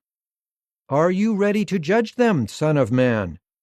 Make them know the detestable things that their forefathers did. Tell them, This is what the sovereign Lord Jehovah says. In the day I chose Israel, I also swore to the offspring of the house of Jacob, and I made myself known to them in the land of Egypt. Yes, I swore to them, and said, I am Jehovah your God. In that day I swore that I would bring them out of the land of Egypt to a land that I had searched out for them, one flowing with milk and honey. It was the most beautiful of all the lands. I then said to them, Each of you must throw away the detestable things that are before your eyes. Do not defile yourselves with the disgusting idols of Egypt. I am Jehovah your God. But they rebelled against me, and were not willing to listen to me. They did not throw away the detestable things that were before them, and they would not abandon the disgusting idols of Egypt. So I promised to pour out my rage on them, and to unleash my anger fully against them in the land of Egypt. But I acted for the sake of my name, so that it would not be profaned before the nations among whom they were living. For I made myself known to them before these nations when I brought them out of the land of Egypt. So I brought them out of the land of Egypt and led them into the wilderness. I then gave them my statutes and made my judicial decisions known to them, so that the man who follows them may have life by them. I also gave my Sabbaths to them as a sign between me and them, so that they would know that I, Jehovah, am the one sanctifying them. But the house of Israel rebelled against me in the wilderness. They did not walk in my statutes, and they rejected my judicial decisions, which if a man follows them, he will have life by them. They utterly profaned my Sabbaths. So I promised to pour out my fury on them in the wilderness to exterminate them. But I acted for the sake of my own name, so that it would not be profaned before the nations, in whose sight I brought them out. I also swore to them in the wilderness that I would not bring them into the land that I had given them, a land flowing with milk and honey, the most beautiful of all the lands, because they rejected my judicial decisions. They did not walk in my statutes, and they profaned my Sabbaths, for their heart was following after their disgusting idols. But I felt sorry for them, and I did not destroy them. I did not exterminate them in the wilderness. I said to their sons in the wilderness, "Do not walk in the regulations of your forefathers, or keep their judgments, or defile yourselves with their disgusting idols. I am Jehovah your God. Walk in my statutes, and keep my judicial decisions, and carry them out. And sanctify my Sabbaths, and they will serve as a sign between me and you, for you to know that I am Jehovah your God." But the sons began to rebel against me. They did not walk in my statutes, and they did not observe and carry out my judicial decisions, which if a man follows them, he will have life by them. My Sabbaths they profaned. So I promised to pour out my rage on them and to unleash my anger against them fully in the wilderness. But I refrained and acted for the sake of my own name, so that it should not be profaned before the nations, in whose sight I brought them out. Also, I swore to them in the wilderness that I would scatter them among the nations and disperse them among the lands, because they did not carry out my judicial decisions, and they rejected my statutes. They profaned my Sabbaths, and they followed after the disgusting idols of their forefathers. I also allowed them to follow regulations that were not good and judicial decisions by which they could not have life. I let them become defiled by their own sacrifices, when they made every firstborn child pass through the fire, in order to make them desolate, so that they would know that I am Jehovah. So speak to the house of Israel, O Son of Man, and tell them, "This is what the sovereign Lord Jehovah says. In this way also, your forefathers blasphemed me by acting unfaithfully against me. I brought them into the land that I swore to give them. When they saw all the high hills and leafy trees, they began offering their sacrifices and their offensive offerings. They presented the pleasing aromas of their sacrifices and poured out their drink offerings there. So I asked them, 'What is the meaning of this high place to which you go?' It is still called high place to this day. Now say to the house of Israel, 'This is what the sovereign Lord Jehovah says. Are you defiling yourselves the same way your forefathers did, by going after their disgusting idols to commit spiritual prostitution with them?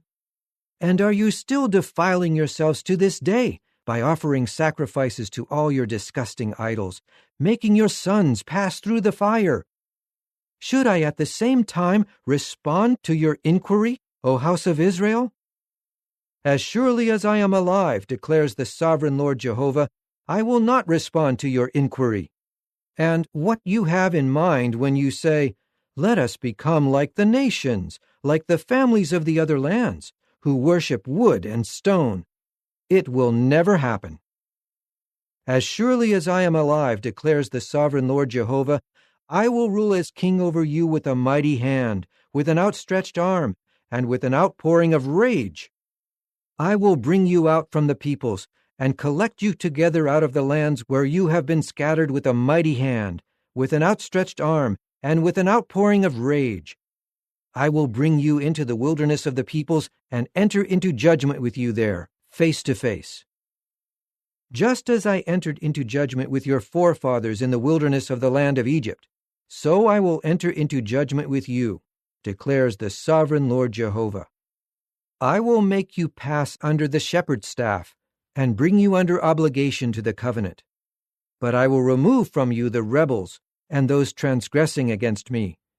For I will bring them out of the land of their foreign residence, but they will not enter the land of Israel, and you will have to know that I am Jehovah.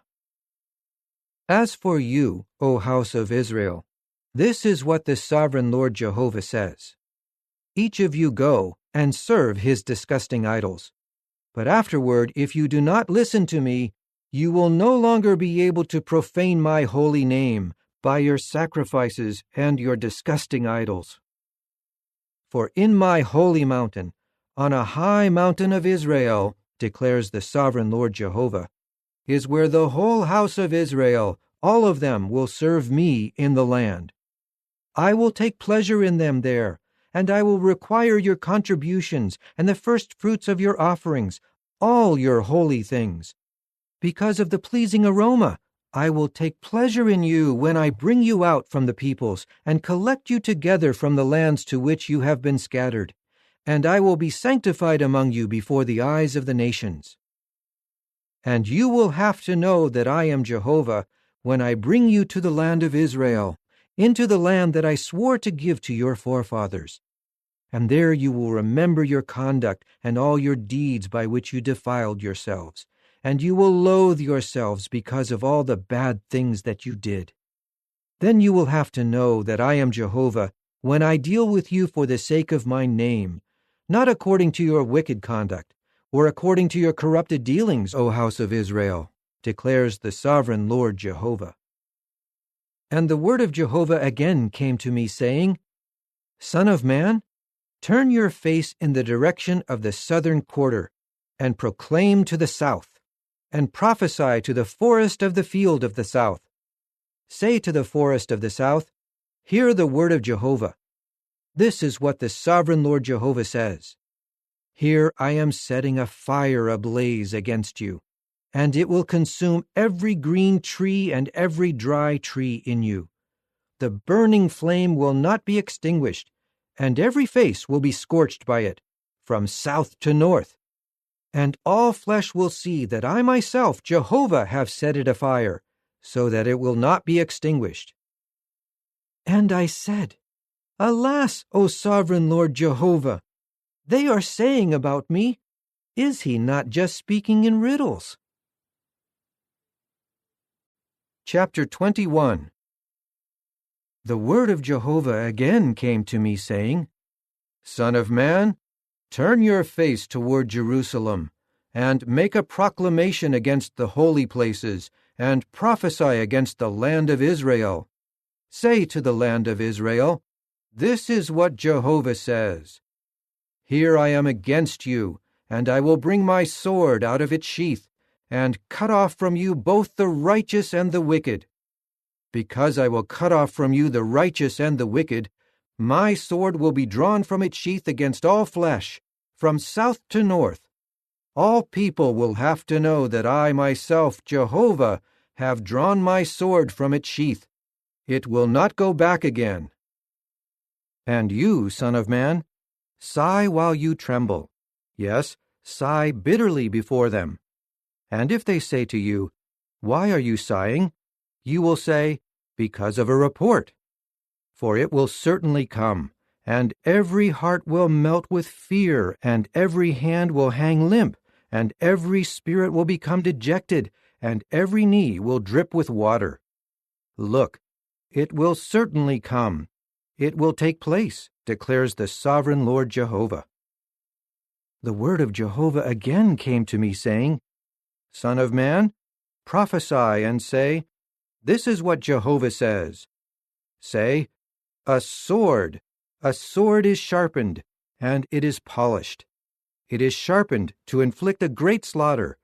It is polished to flash like lightning. Should we not rejoice? Will it reject the scepter of my own son, as it does every tree? It is given to be polished and to be wielded with the hand. This sword is sharpened and polished, to be put into the hand of an executioner. Cry out and wail, Son of man, for it has come against my people. It is against all the chieftains of Israel. These will be victims of the sword along with my people. So strike your thigh in grief, for an examination has been made, and what will happen if the sword rejects the scepter? It will cease to exist, declares the sovereign Lord Jehovah. And you, son of man, prophesy and clap your hands and repeat, A sword 3 times. It is the sword of the slain victims, the sword of great slaughter that surrounds them. Their hearts will melt with fear, and many will fall at their city gates. I will inflict a slaughter by the sword. Yes, it flashes like lightning and is polished for a slaughter. Cut sharply to the right, swing to the left, go wherever your blade is directed. I will also clap my hands and satisfy my rage. I myself, Jehovah, have spoken. And the word of Jehovah again came to me, saying, As for you, son of man, mark out 2 ways for the sword of the king of Babylon to come. Both of them will originate from the same land, and a signpost should be set up where the road branches off to the 2 cities. You should mark out 1 way for the sword to come against Rabbah of the Ammonites, and the other way against fortified Jerusalem in Judah. For the king of Babylon stops to use divination at the fork in the road, where the 2 roads branch off. He shakes the arrows. He consults his idols. He examines the liver. The divination in his right hand is pointed toward Jerusalem to set up battering rams, to give the word for slaughter, to sound the battle cry, to set battering rams against the gates, to throw up a siege rampart, to build a siege wall. But it will seem like false divination in the eyes of those who had sworn oaths to them. But he remembers their guilt and will capture them. Therefore, this is what the sovereign Lord Jehovah says. You have caused your own guilt to be remembered by exposing your transgressions and causing your sins to be seen in all your actions. Now that you have been remembered, you will be taken by force. But your day has come, O fatally wounded wicked chieftain of Israel, the time of your final punishment. This is what the sovereign Lord Jehovah says. Remove the turban and take off the crown. This will not remain the same. Raise up the low one and bring low the high one. A ruin, a ruin, a ruin I will make it, and it will not belong to anyone until the one who has the legal right comes, and I will give it to him. And you, son of man, prophesy and say, This is what the sovereign Lord Jehovah says about the Ammonites and about their insults. Say, a sword is drawn for a slaughter. It is polished to devour and to flash like lightning. Despite the false visions and lying divination about you, you will be piled up on the slain, the wicked men whose day has come, the time of their final punishment. Return it to its sheath. I will judge you in the place that you were created, in the land of your origin. I will pour out my indignation on you. I will blow upon you with the fire of my fury, and I will hand you over to brutal men, the craftsmen of destruction. You will become fuel for the fire. Your own blood will be shed in the land, and you will be remembered no more. For I myself, Jehovah, have spoken. Chapter 22.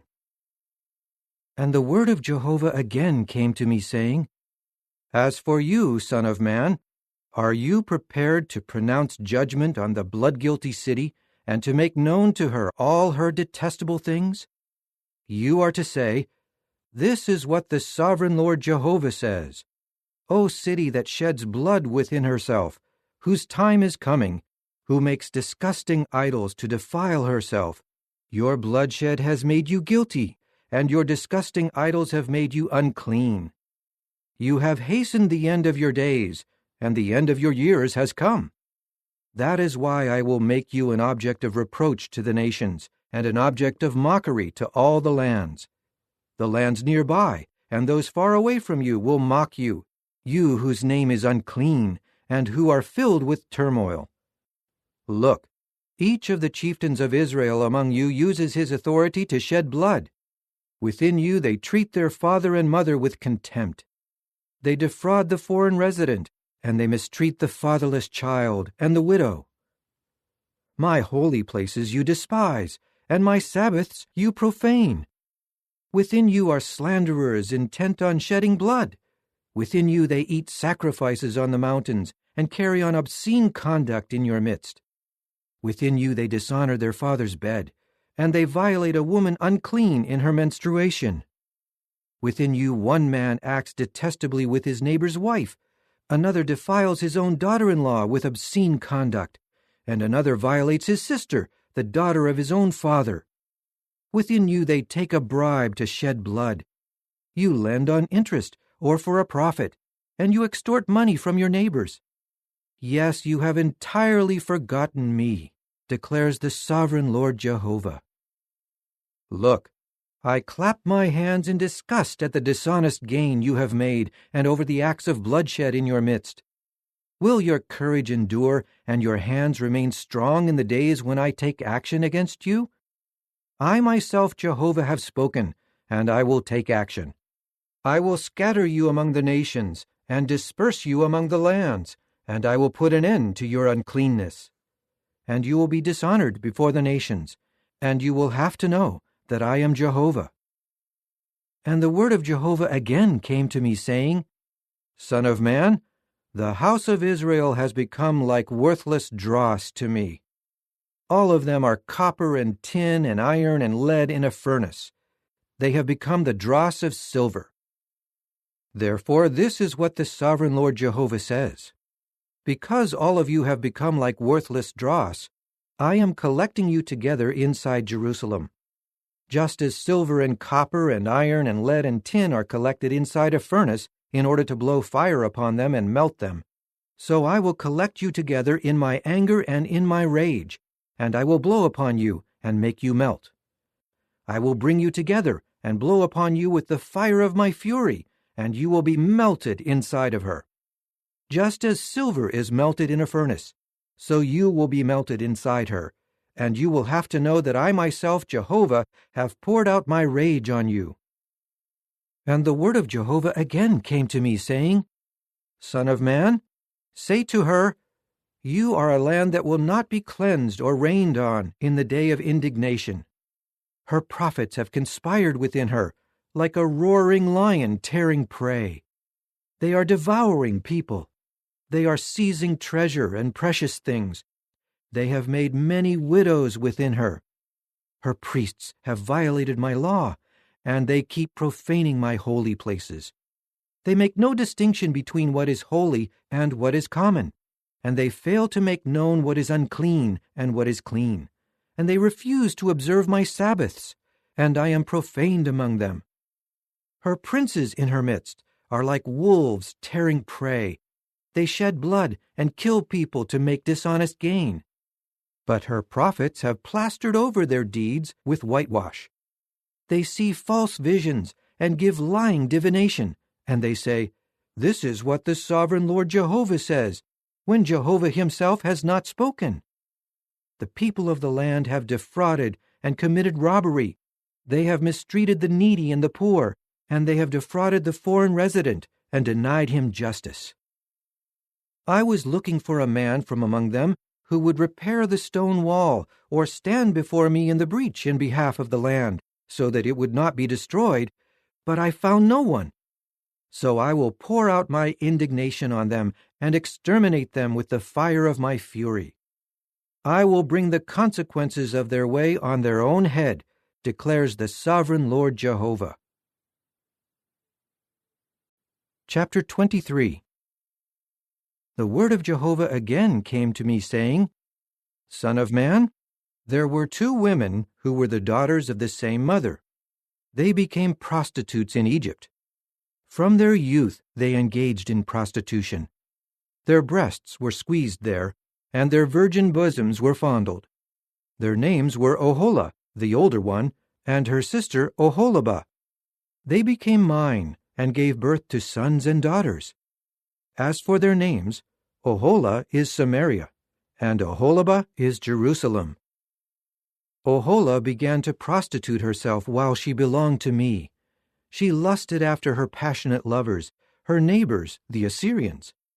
They were governors clothed in blue and deputy rulers, all desirable young men mounted on their horses. She continued to prostitute herself with all the choicest sons of Assyria, and she defiled herself with the disgusting idols of those she lusted after. She did not abandon the prostitution she practiced in Egypt, for in her youth they had lain down with her, and they fondled her virgin bosom and poured out their lust on her. So I gave her into the hand of her passionate lovers, the sons of Assyria, after whom she had lusted. They exposed her nakedness and seized her sons and daughters, and they killed her with a sword. She became notorious among women, and they executed judgment against her. When her sister Oholibah saw it, her lust became even more depraved, and her prostitution was worse than that of her sister. She lusted after her neighbors, the sons of Assyria, the governors and deputy rulers who were clothed in splendor and mounted on horses, all desirable young men. When she defiled herself, I saw that both of them had followed the same course. But she kept adding to her acts of prostitution. She saw men carved on the wall, images of Chaldeans carved in vermilion, wearing belts around their waist, with flowing turbans on their heads, having the appearance of warriors, all of them depicting Babylonians, born in the land of the Chaldeans. She began to lust after them as soon as she saw them, and she sent messengers to them in Chaldea. So the sons of Babylon kept coming to her bed of lovemaking, and they defiled her with their lust. After she was defiled by them, she turned away from them in disgust. When she went on brazenly engaging in prostitution and exposing her nakedness, I turned away from her in disgust, just as I had turned away from her sister in disgust. And she kept increasing her acts of prostitution, calling to mind the days of her youth, when she prostituted herself in the land of Egypt. She lusted after them like the concubines of men whose male members are like those of a donkey, and whose genitals are like those of a horse.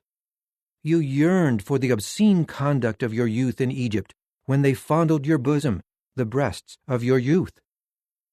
Therefore, Oholibah, this is what the sovereign Lord Jehovah says. Here I am stirring up your lovers whom you turned away from in disgust, and I will bring them against you from every direction, the sons of Babylon and all the Chaldeans, the men of Pekod and Shoa and Koa, along with all the sons of Assyria.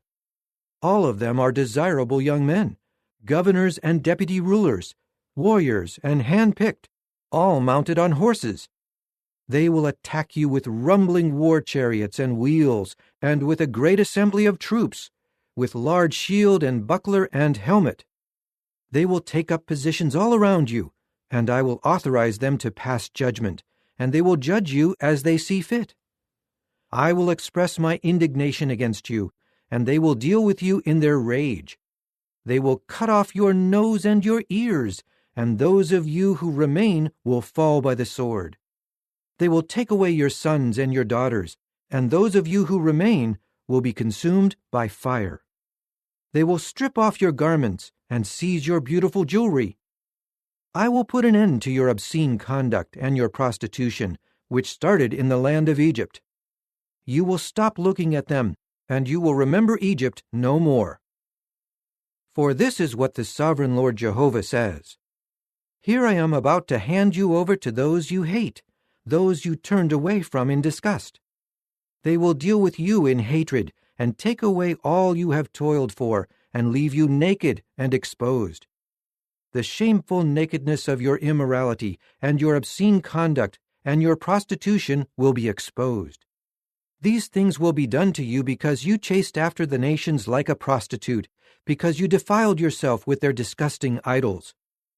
You have followed the same course as your sister, and I will put her cup into your hand.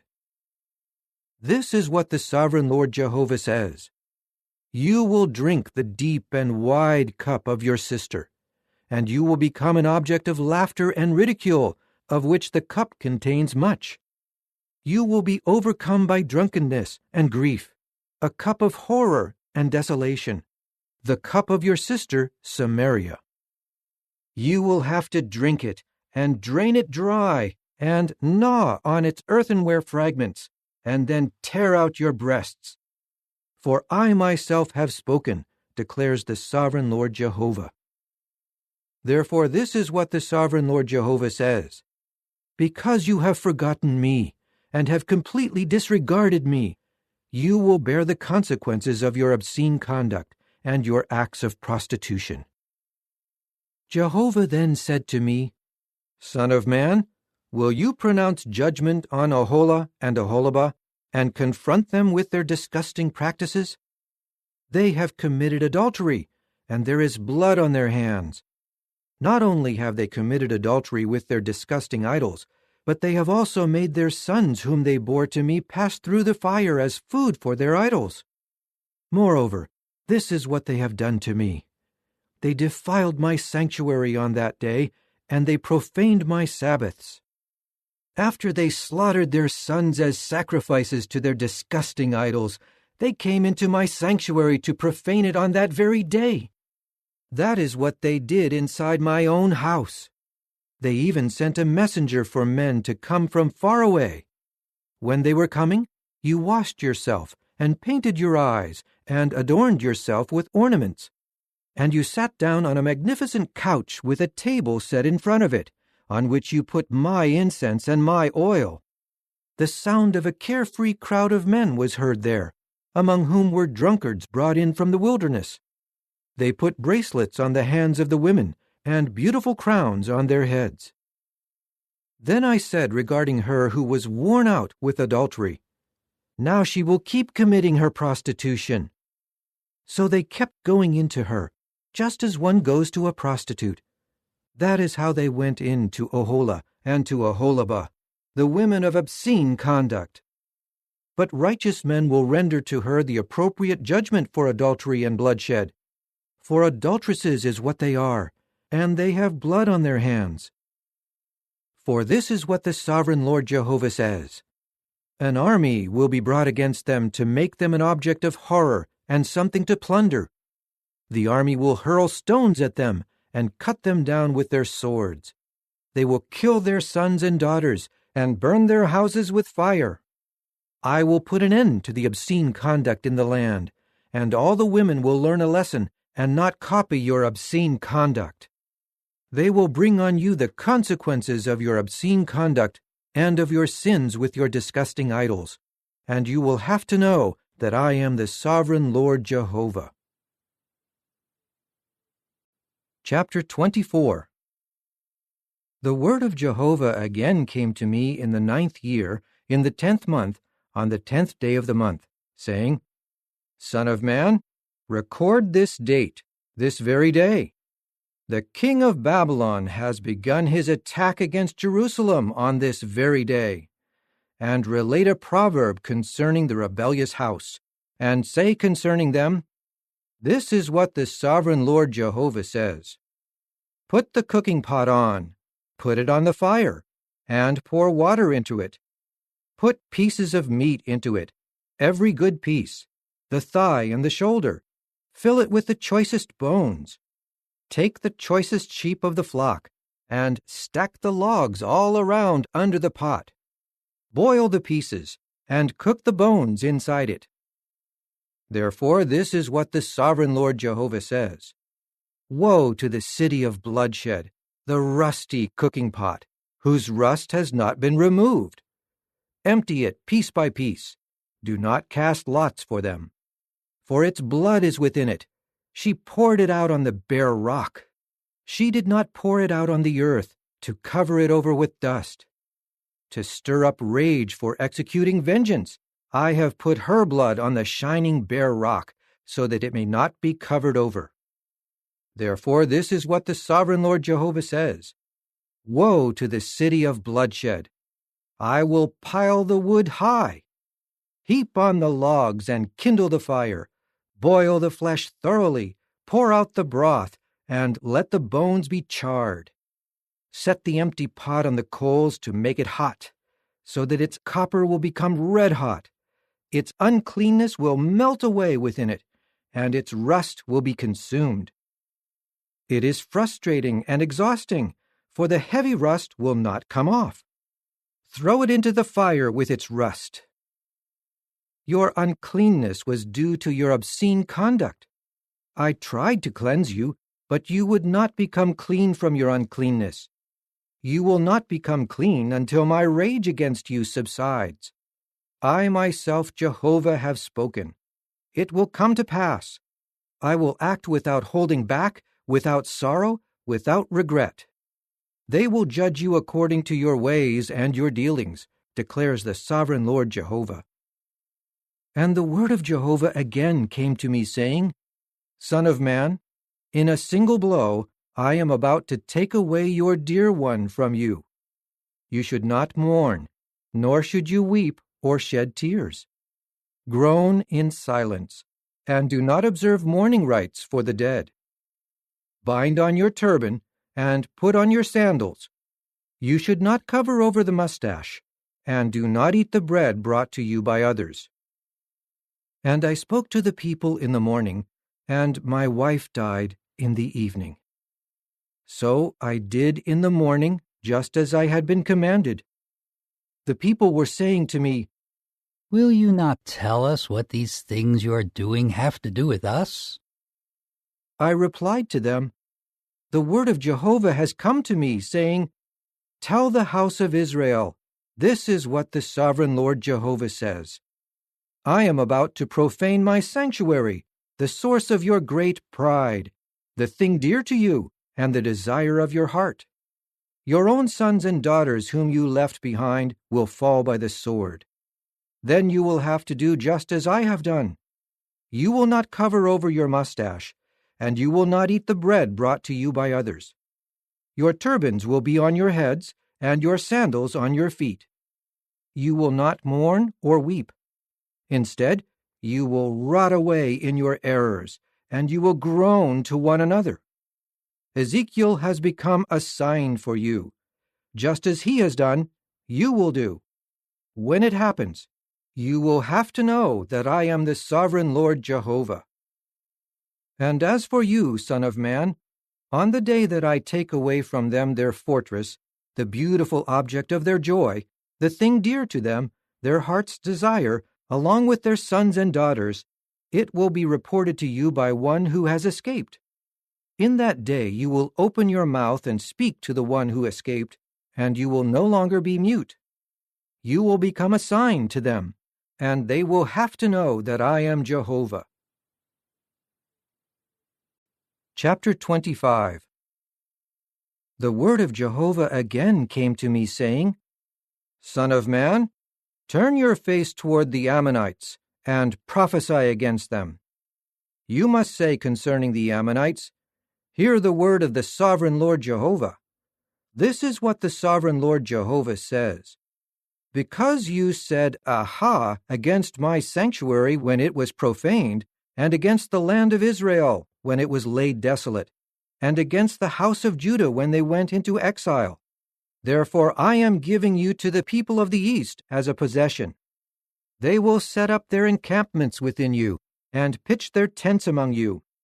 They will eat your fruitage, and they will drink your milk. I will make Rabbah a pasture ground for camels, and the land of the Ammonites a resting place for the flock. And you will have to know that I am Jehovah. For this is what the sovereign Lord Jehovah says. Because you clapped your hands and stamped your feet, and you rejoiced over the land of Israel with such utter scorn, therefore I will stretch out my hand against you, to give you to the nations as something to plunder. I will cut you off from the peoples and destroy you from the lands. I will annihilate you, and you will have to know that I am Jehovah. This is what the sovereign Lord Jehovah says. Because Moab and Seir have said, 'Look, the house of Judah is like all the other nations,' I am exposing Moab's flank at his frontier cities, the beauty of his land, Beth Jeshemoth, Baal-meon, and clear to Kiriathaim. I will give it along with the Ammonites as a possession to the people of the east, so that the Ammonites will not be remembered among the nations. And I will execute judgment in Moab, and they will have to know that I am Jehovah. This is what the sovereign Lord Jehovah says. Edom has acted vengefully against the house of Judah, and has incurred great guilt in taking revenge on them. Therefore this is what the sovereign Lord Jehovah says. I will also stretch out my hand against Edom, and cut off from it both man and livestock, and I will make it desolate. From Teman clear to Dedan they will fall by the sword. I will take vengeance on Edom by the hand of my people Israel. They will bring my anger and my wrath on Edom, so that they experience my own vengeance, declares the sovereign Lord Jehovah. This is what the sovereign Lord Jehovah says. Because of their unrelenting hostility, The Philistines have maliciously sought to bring vengeance and destruction. Therefore, this is what the sovereign Lord Jehovah says. Here I am stretching out my hand against the Philistines, and I will cut off the Kerethites, and will destroy the remaining inhabitants of the seacoast. I will execute on them great acts of vengeance with furious punishments, and they will have to know that I am Jehovah when I bring my vengeance on them. Chapter 26.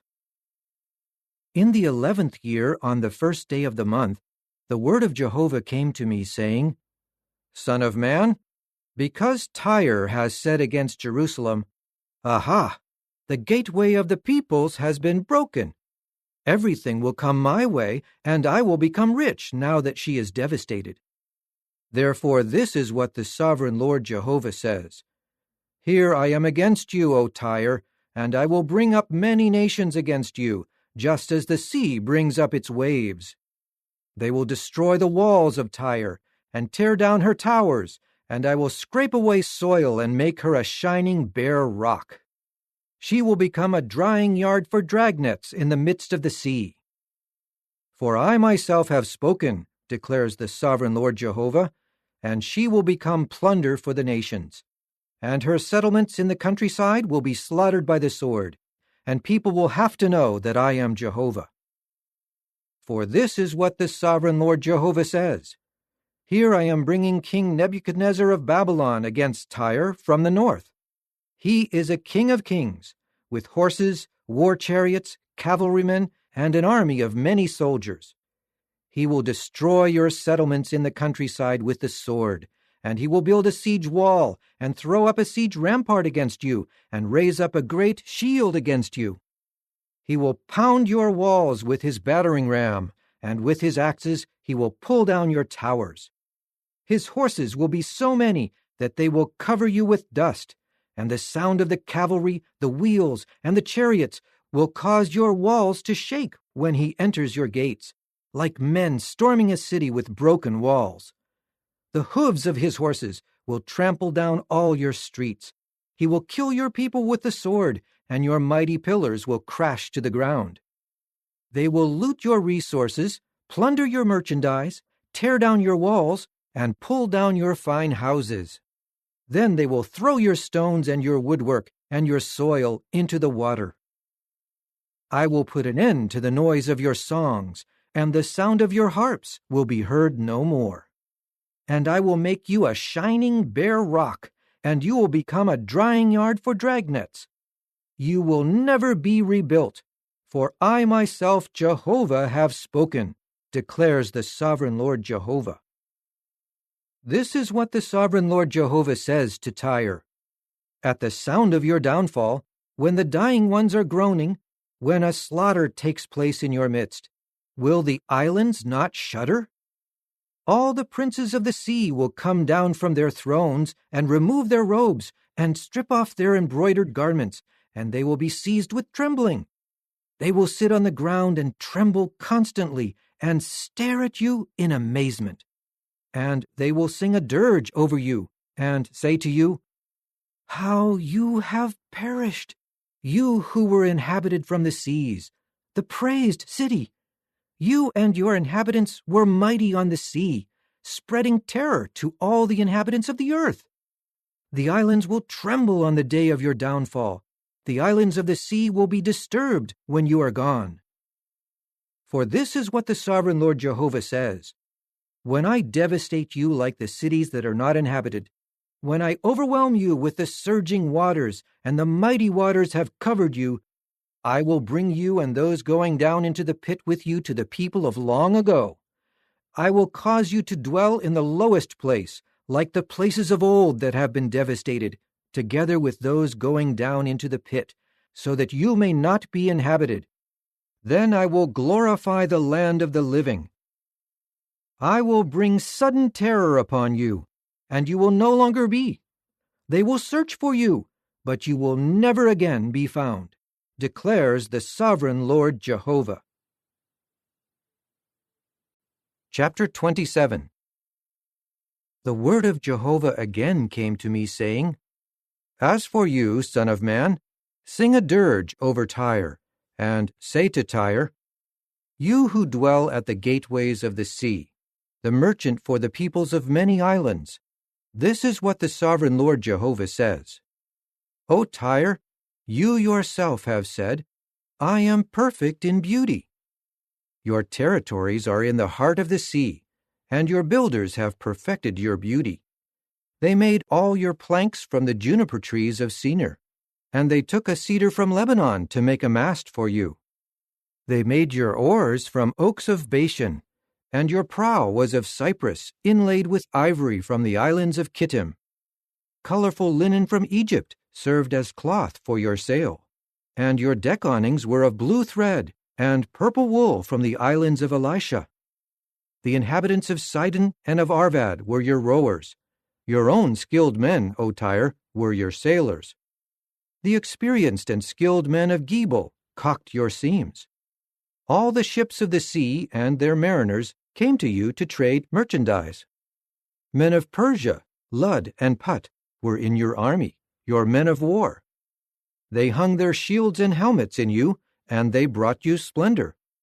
The men of Arvad in your army were stationed on your walls all around, and brave men manned your towers. They hung circular shields all around your walls, and perfected your beauty. Tarshish did business with you because of your abundant wealth. They exchanged silver, iron, tin, and lead for your goods. Javan, Tubal, and Meshech traded with you, exchanging slaves and articles of copper for your merchandise. The house of Togarmah exchanged horses and steeds and mules for your goods. The people of Dedan traded with you. You employed merchants on many islands. They gave ivory tusks and ebony as your tribute. Edom did business with you because of the abundance of your products. They gave turquoise, purple wool, colorful embroidery, fine fabric, corals, and rubies in exchange for your goods. Judah and the land of Israel traded with you, giving the wheat of Minnith, choice foods, honey, oil, and balsam in exchange for your goods. Damascus did business with you because of the abundance of your products and all your wealth, trading the wine of Helbon and wool of Zahar. Vedan and Javan from Uzal gave wrought iron, cassia, and cane in exchange for your goods. Dedan traded with you in saddlecloths for riding. You employed the Arabs and all the chieftains of Kedar, who were merchants of lambs and rams and goats. The merchants of Sheba and Raamah traded with you. They gave all sorts of the finest perfumes, precious stones, and gold in exchange for your goods. Haran, Cana, Eden, the merchants of Sheba, Asher, and Kilmad traded with you. In your marketplace they traded beautiful garments, cloaks made of blue material and colorful embroidery, and multicolored carpets, all bound and secured with ropes. The ships of Tarshish were the caravans for your merchandise, so that you were filled and loaded down in the heart of the open sea. Your rowers have brought you into heavy seas. The east wind has wrecked you in the heart of the open sea. Your wealth, your goods, your merchandise, your mariners and your sailors, those caulking your seams, those trading your merchandise, and all the men of war, the entire multitude within you, they will all sink in the heart of the open sea on the day of your downfall. When your sailors cry out, the coastlands will shudder. All the oarsmen, the mariners, and the seamen will come down from their ships and stand on the land. They will raise their voices and cry out bitterly over you as they throw dust on their heads and wallow in ashes. They will make themselves bald and put on sackcloth. They will weep bitterly over you with intense wailing. In their lamentation they will sing a dirge and chant over you, "Who is like Tyre, now silent in the midst of the sea?"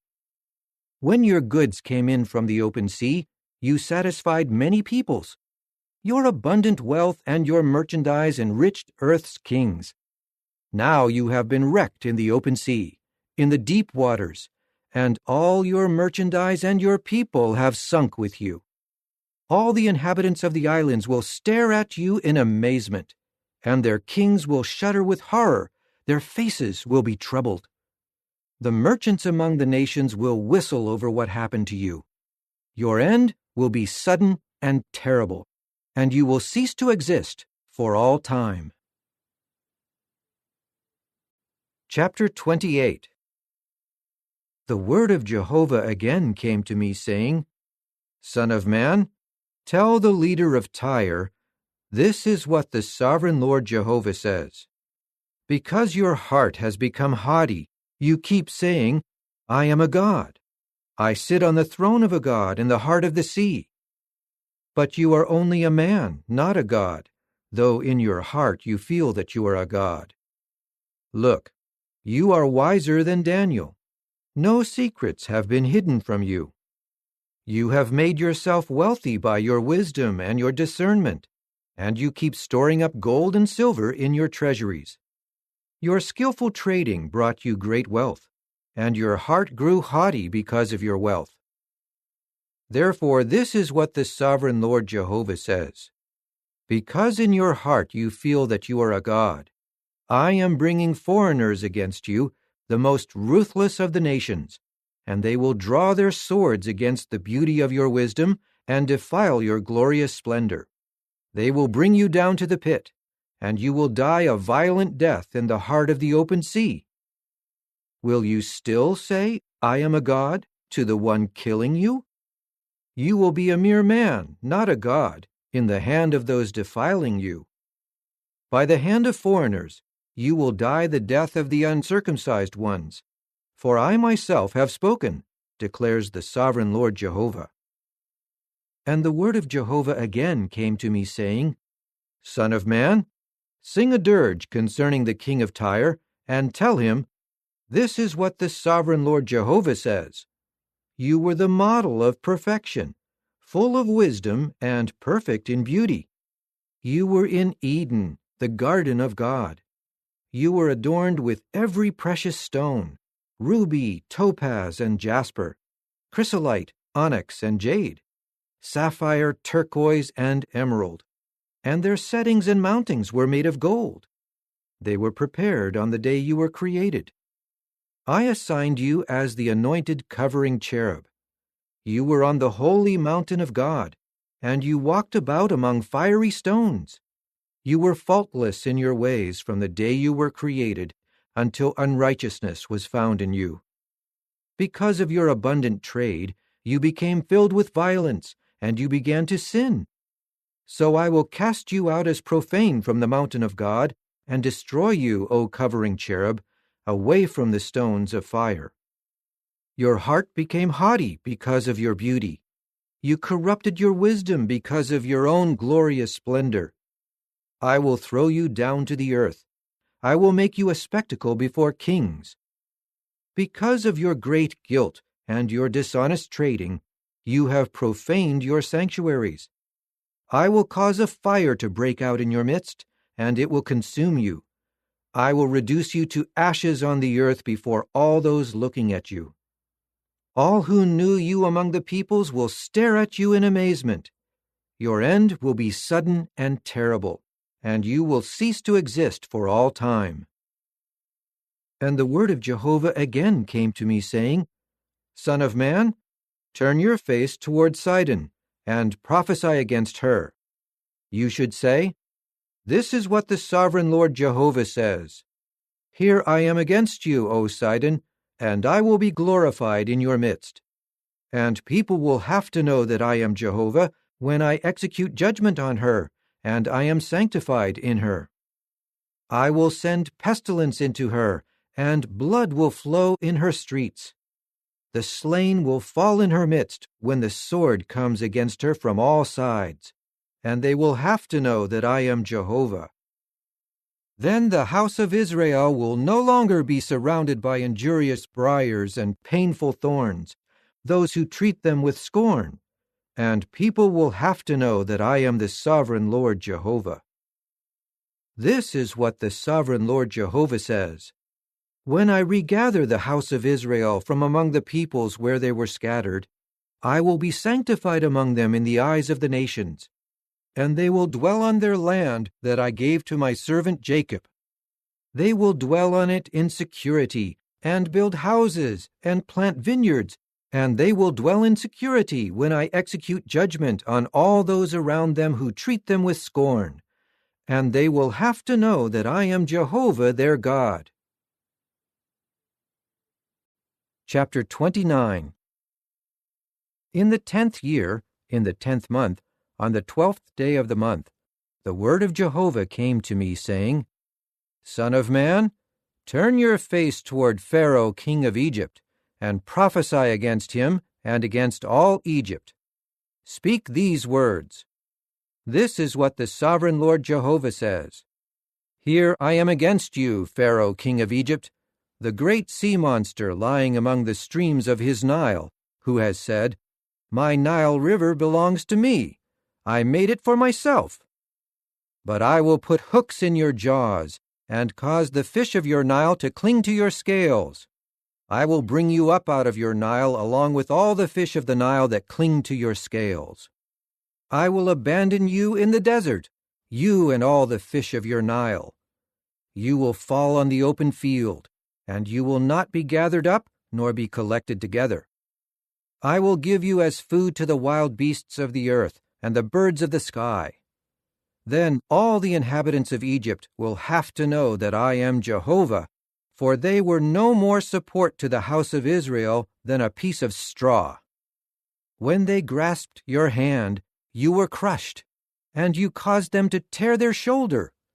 When they supported themselves on you, you were broken, and you caused their legs to wobble. Therefore, this is what the sovereign Lord Jehovah says. Here I am bringing a sword upon you, and I will cut off from you both man and beast. The land of Egypt will become a desolate and devastated place, and they will have to know that I am Jehovah, for you have said, The Nile River belongs to me. I am the one who made it. So I am against you and against your Nile, and I will make the land of Egypt devastated and dry, a desolate wasteland, from Migdol to Syene, to the boundary of Ethiopia. Neither man nor livestock will pass through it on foot, and it will not be inhabited for 40 years. I will make the land of Egypt the most desolate of lands, and its cities will be the most desolate of cities for 40 years. And I will scatter the Egyptians among the nations, and disperse them among the lands. For this is what the sovereign Lord Jehovah says. After 40 years, I will gather back the Egyptians from the peoples where they were scattered. I will bring the Egyptian captives back to the land of Pathros, to the land of their origin, and there they will become an insignificant kingdom. Egypt will become lower than the other kingdoms, and will no longer dominate the other nations, and I will make them so small that they will not be able to subdue other nations. It will never again be a source of confidence for the house of Israel, but it will only remind them of their error in turning to the Egyptians for help. And they will have to know that I am the sovereign Lord Jehovah. Now in the 27th year, in the 1st month, on the 1st day of the month, the word of Jehovah came to me, saying, Son of man, King Nebuchadnezzar of Babylon made his army labor greatly against Tyre. Every head became bald, and every shoulder was rubbed bare. But he and his army received no wages for the labor he expended on Tyre. Therefore, this is what the sovereign Lord Jehovah says. Here I am giving the land of Egypt to King Nebuchadnezzar of Babylon, and he will carry off its wealth, and take much spoil and plunder from it, and it will become wages for his army. As compensation for his labor against her, I will give him the land of Egypt, because they acted for me, declares the sovereign Lord Jehovah. In that day I will cause a horn to sprout for the house of Israel, and I will give you an opportunity to speak among them, and they will have to know that I am Jehovah. Chapter 30. And the word of Jehovah again came to me, saying, Son of man, prophesy and say, This is what the sovereign Lord Jehovah says. Wail! Alas, the day is coming, for the day is near. Yes, a day of Jehovah is near. It will be a day of clouds, an appointed time of nations. A sword will come against Egypt, and panic will overtake Ethiopia when the slain fall in Egypt.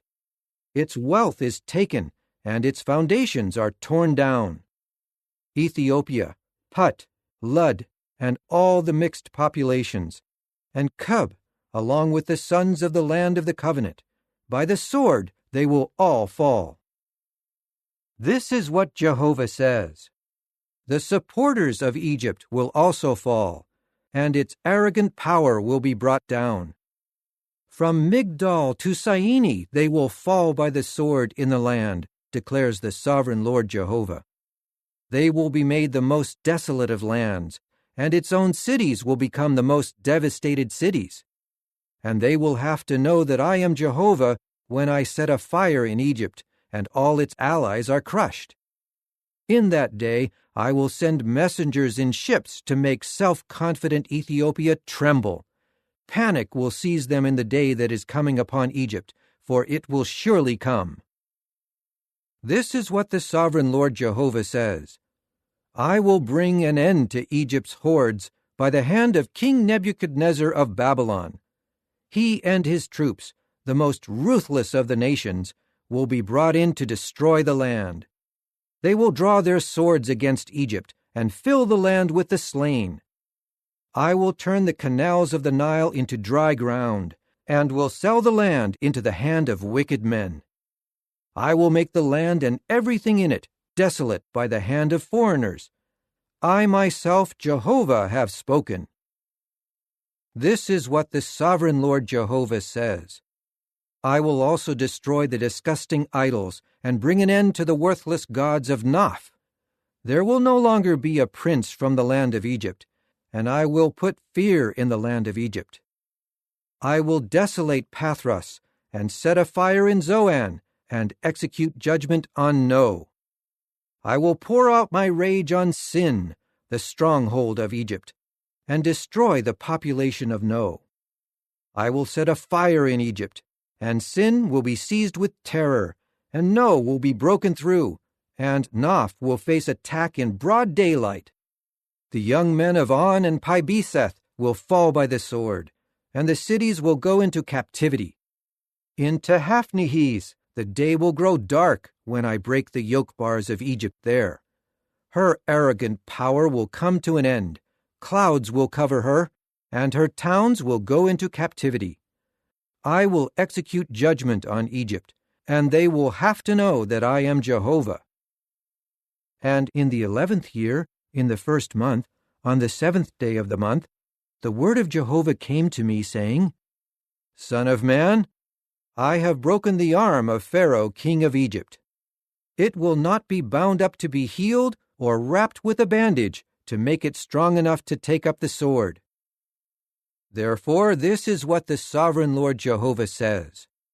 Here I am against Pharaoh, king of Egypt, and I will break his arms, the strong one and the broken one, and I will make the sword fall from his hand. Then I will scatter the Egyptians among the nations and disperse them among the lands. I will strengthen the arms of the king of Babylon and put my sword into his hand, and I will break the arms of Pharaoh, and he will groan loudly like a dying man before him.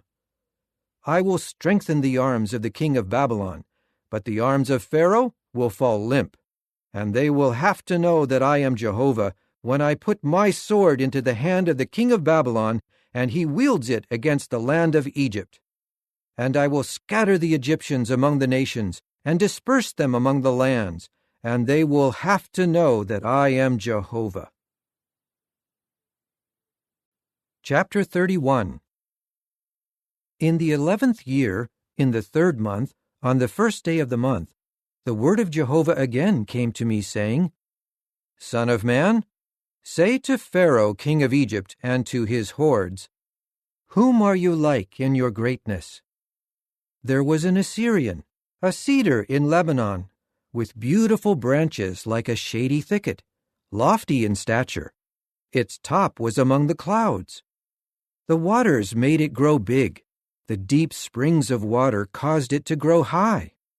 Streams were all around where it was planted.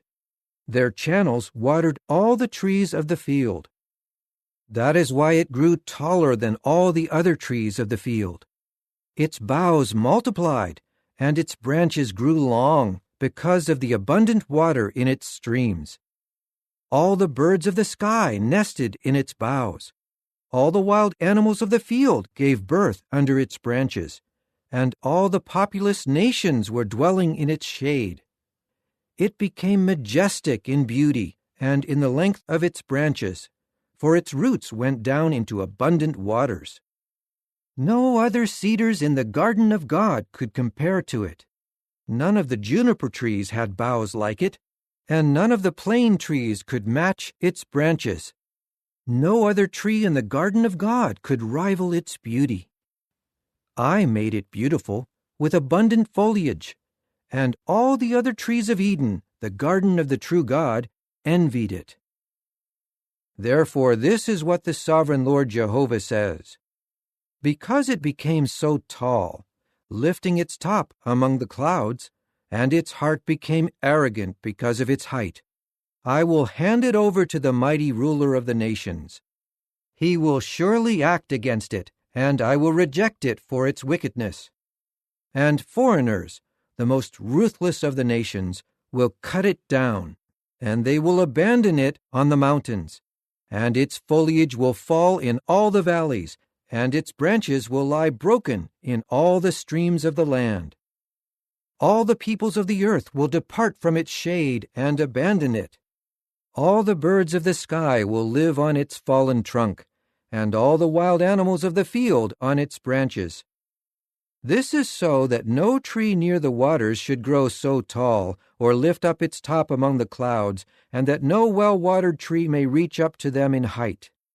For they will all be given over to death, to the land down below, along with the sons of mankind who are going down into the pit.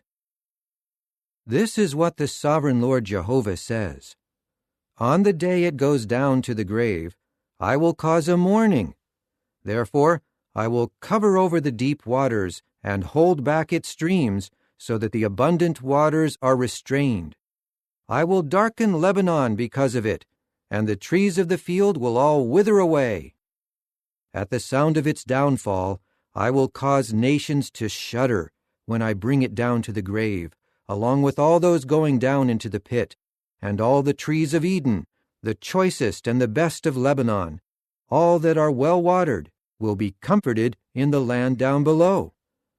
They have gone down to the grave with him, to those slain by the sword, together with his supporters who lived in his shadow among the nations. Which of the trees of Eden was like you in glory and greatness? But you will certainly be brought down with the trees of Eden to the land down below. You will lie down among the uncircumcised ones, with those slain by the sword. This will happen to Pharaoh and all his hordes, declares the sovereign Lord Jehovah. Chapter 32. And in the 12th year, in the 12th month, on the first day of the month, the word of Jehovah again came to me, saying, Son of man, sing a dirge concerning Pharaoh, king of Egypt, and say to him, You were like a strong young lion of the nations, but you have been silenced. You were like a sea monster, thrashing about in your rivers, muddying the waters with your feet, and fouling the rivers. This is what the sovereign Lord Jehovah says. By means of an assembly of many nations, I will cast my net over you, and they will haul you up in my dragnet. I will abandon you on the land. I will cast you onto the open field. I will cause all the birds of the sky to settle on you, and I will satisfy the wild beasts of the whole earth with you. I will cast your flesh on the mountains, and fill the valleys with your remains.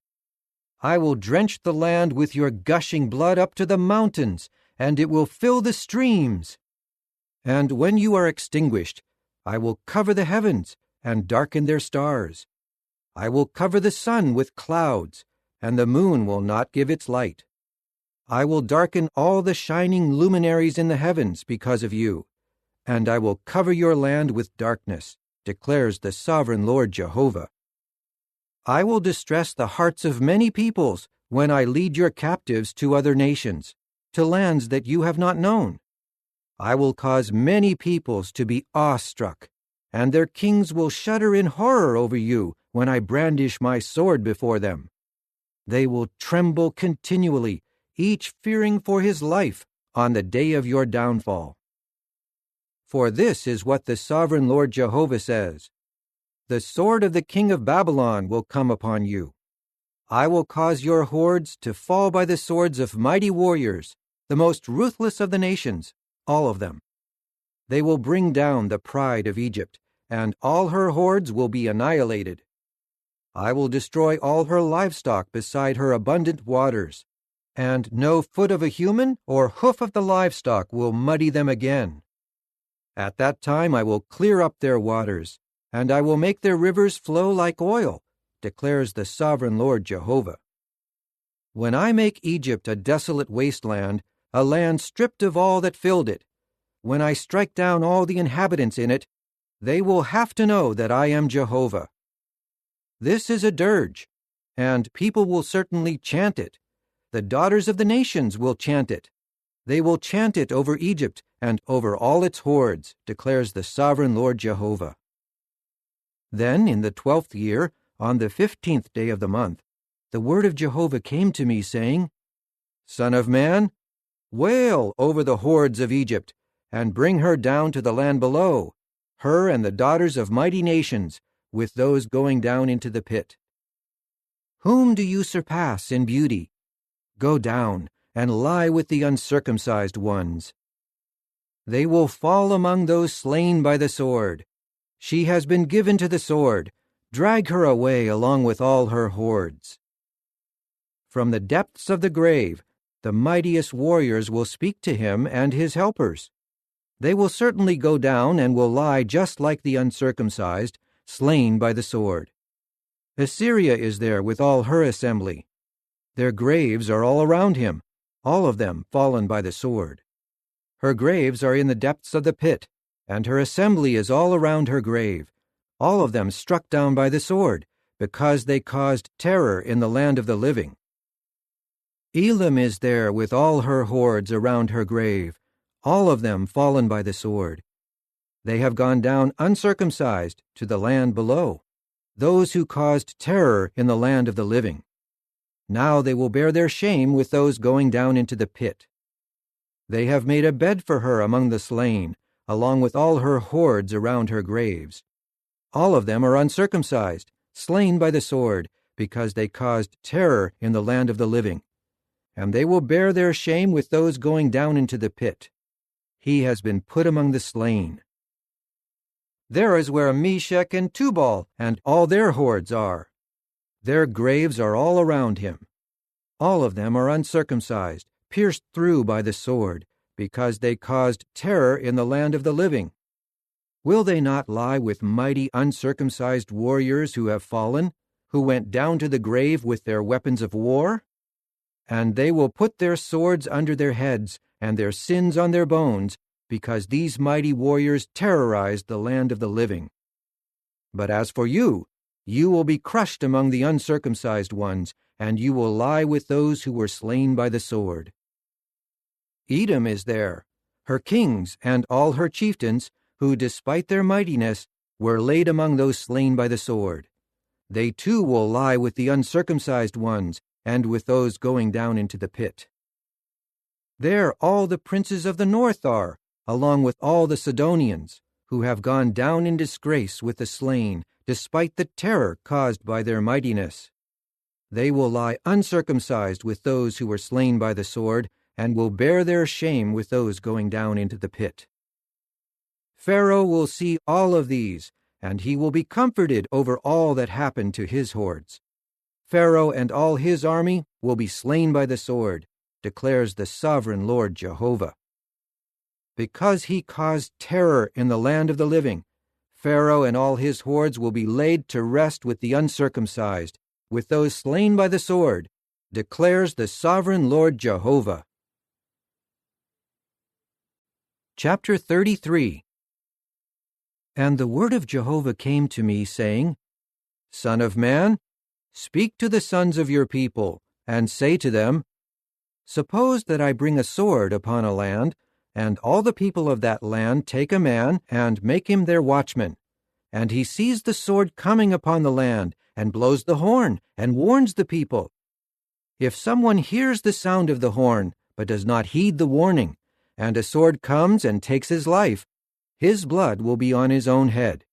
He heard the sound of the horn, but he did not heed the warning.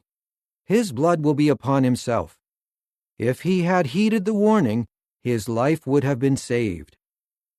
But if the watchman sees the sword coming, and he does not blow the horn, and the people receive no warning, and a sword comes and takes the life of one of them, that person will die for his own error, but I will ask his blood back from the watchman.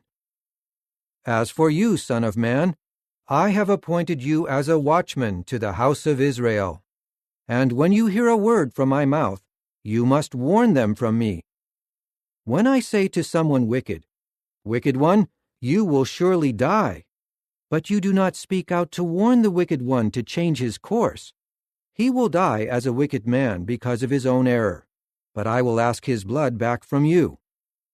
But if you warn someone wicked to turn back from his way, and he refuses to change his course, he will die for his error, but you will certainly save your own life. And you, son of man, say to the house of Israel, You have said, Our revolts and our sins weigh heavily upon us, causing us to waste away. So how will we keep living? Tell them, As surely as I am alive, declares the sovereign Lord Jehovah, I take no pleasure in the death of the wicked, but rather that someone wicked changes his way and keeps living. Turn back from your bad ways, for why should you die, O house of Israel? And you, son of man, tell the sons of your people, The righteousness of the righteous man will not save him when he revolts, nor will the wickedness of the wicked man make him stumble when he turns away from his wickedness, nor will anyone righteous be able to keep living because of his righteousness in the day that he sins. When I say to the righteous one, You will surely keep living, and he trusts in his own righteousness and does what is wrong, none of his righteous acts will be remembered, but he will die for the wrong that he has done. And when I say to the wicked one, You will surely die, and he turns away from his sin and does what is just and righteous, and the wicked one returns what was taken in pledge, and pays back what was taken by robbery, and he walks in the statutes of life by not doing what is wrong, he will surely keep living. He will not die. None of the sins he committed will be held against him. For doing what is just and righteous, he will surely keep living. But your people have said, The way of Jehovah is unjust, when it is actually their way that is unjust. When someone righteous abandons his righteousness and does what is wrong, he must die for it. But when someone wicked turns away from his wickedness and does what is just and righteous, he will keep living for doing so. But you have said, The way of Jehovah is unjust. I will judge each of you according to his ways, O house of Israel. At length, in the 12th year, in the 10th month, on the 5th day of the month of our exile, a man who had escaped from Jerusalem came to me and said, The city has been struck down. Now the evening before the escaped man came, the hand of Jehovah had come upon me, and he had opened my mouth before the man came to me in the morning. So my mouth was opened, and I was no longer speechless. Then the word of Jehovah came to me, saying, Son of man, the inhabitants of these ruins are saying concerning the land of Israel, Abraham was just one man, and yet he took possession of the land. But we are many. Surely the land has been given to us as a possession. Therefore say to them, This is what the sovereign Lord Jehovah says. You are eating food with the blood, and you lift up your eyes to your disgusting idols, and you keep shedding blood. So why should you possess the land? You have relied on your sword. You engage in detestable practices, and each of you has defiled his neighbor's wife. So why should you possess the land? This is what you should say to them. This is what the sovereign Lord Jehovah says.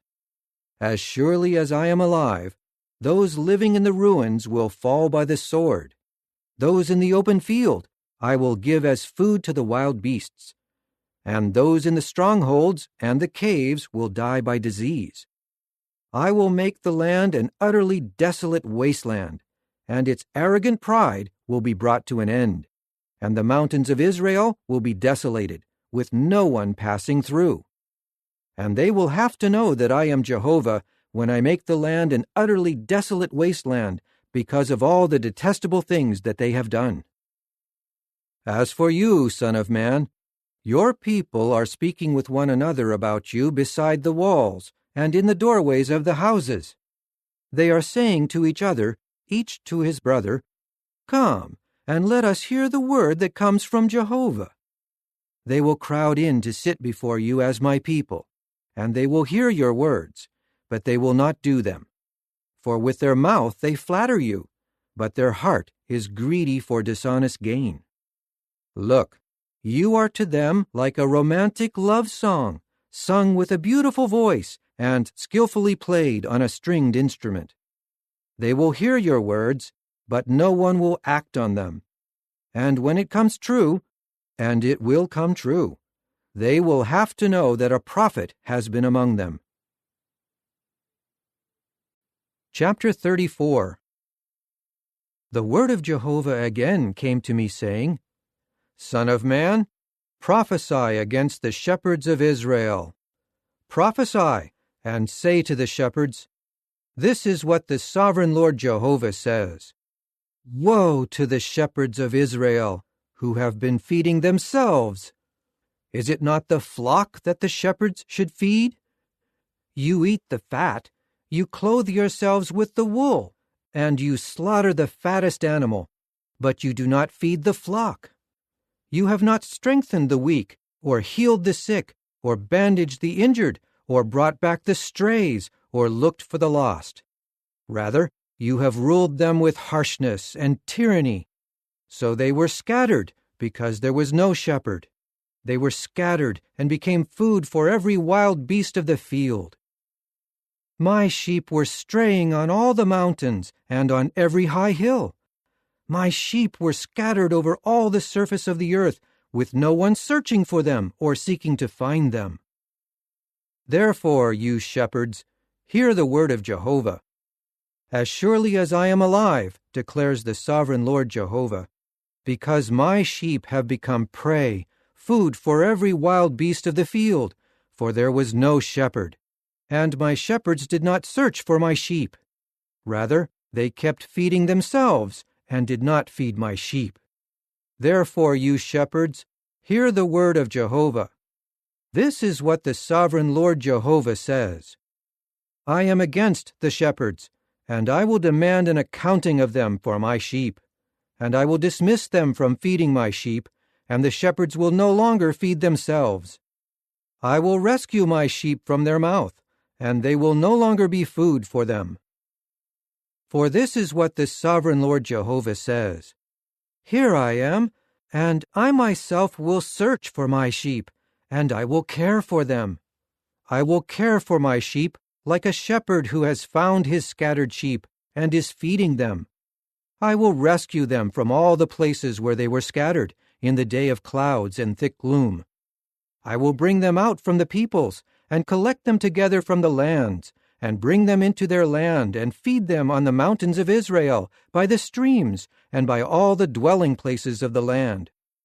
In a good pasture I will feed them, and the land where they graze will be on Israel's high mountains. They will lie down there in a good grazing land, and they will feed on choice pastures on the mountains of Israel. I myself will feed my sheep, and I myself will make them lie down, declares the sovereign Lord Jehovah. The lost one I will search for, the stray I will bring back, the injured I will bandage, and the weak I will strengthen. But the fat one and the strong one I will annihilate. I will feed that one with judgment. As for you, my sheep, this is what the sovereign Lord Jehovah says. I am about to judge between one sheep and another sheep, between the rams and the male goats. Is it not enough for you to feed on the very best pastures? Must you also trample the rest of your pastures with your feet? And after drinking the clearest water, must you foul the water by stamping with your feet? Should my sheep now feed on the pasture trampled by your feet, and drink the water befouled by the stamping of your feet? Therefore this is what the sovereign Lord Jehovah says to them. Here I am, and I myself will judge between a fat sheep and a lean sheep. For with your flank and shoulder you kept pushing, and with your horns you kept shoving all the sick ones until you had scattered them abroad. And I will save my sheep, and they will no longer become something to prey upon. And I will judge between a sheep and a sheep. I will raise up one shepherd over them, my servant David, and he will feed them. He himself will feed them and become their shepherd. And I, Jehovah, will become their God, and my servant David a chieftain among them. I myself, Jehovah, have spoken. And I will make a covenant of peace with them, and I will rid the land of vicious wild beasts, so that they may dwell securely in the wilderness and sleep in the forests. I will make them and the area around my hill a blessing, and I will cause the rain to fall at the proper time. Blessings will pour down like the rains. The trees of the field will yield their fruit, and the soil will give its produce, and they will dwell securely on the land. And they will have to know that I am Jehovah when I break their yoke bars and rescue them from those who enslaved them. They will no longer become something for the nations to prey upon, and the wild beasts of the earth will not devour them, and they will dwell in security, with no one to make them afraid. I will establish for them a plantation of fame, and they will no longer die from famine in the land, and they will no longer be humiliated by the nations. Then they will have to know that I, Jehovah their God, am with them, and that they, the house of Israel, are my people, declares the sovereign Lord Jehovah. As for you, my sheep, the sheep that I care for, you are but men, and I am your God, declares the sovereign Lord Jehovah. Chapter 35.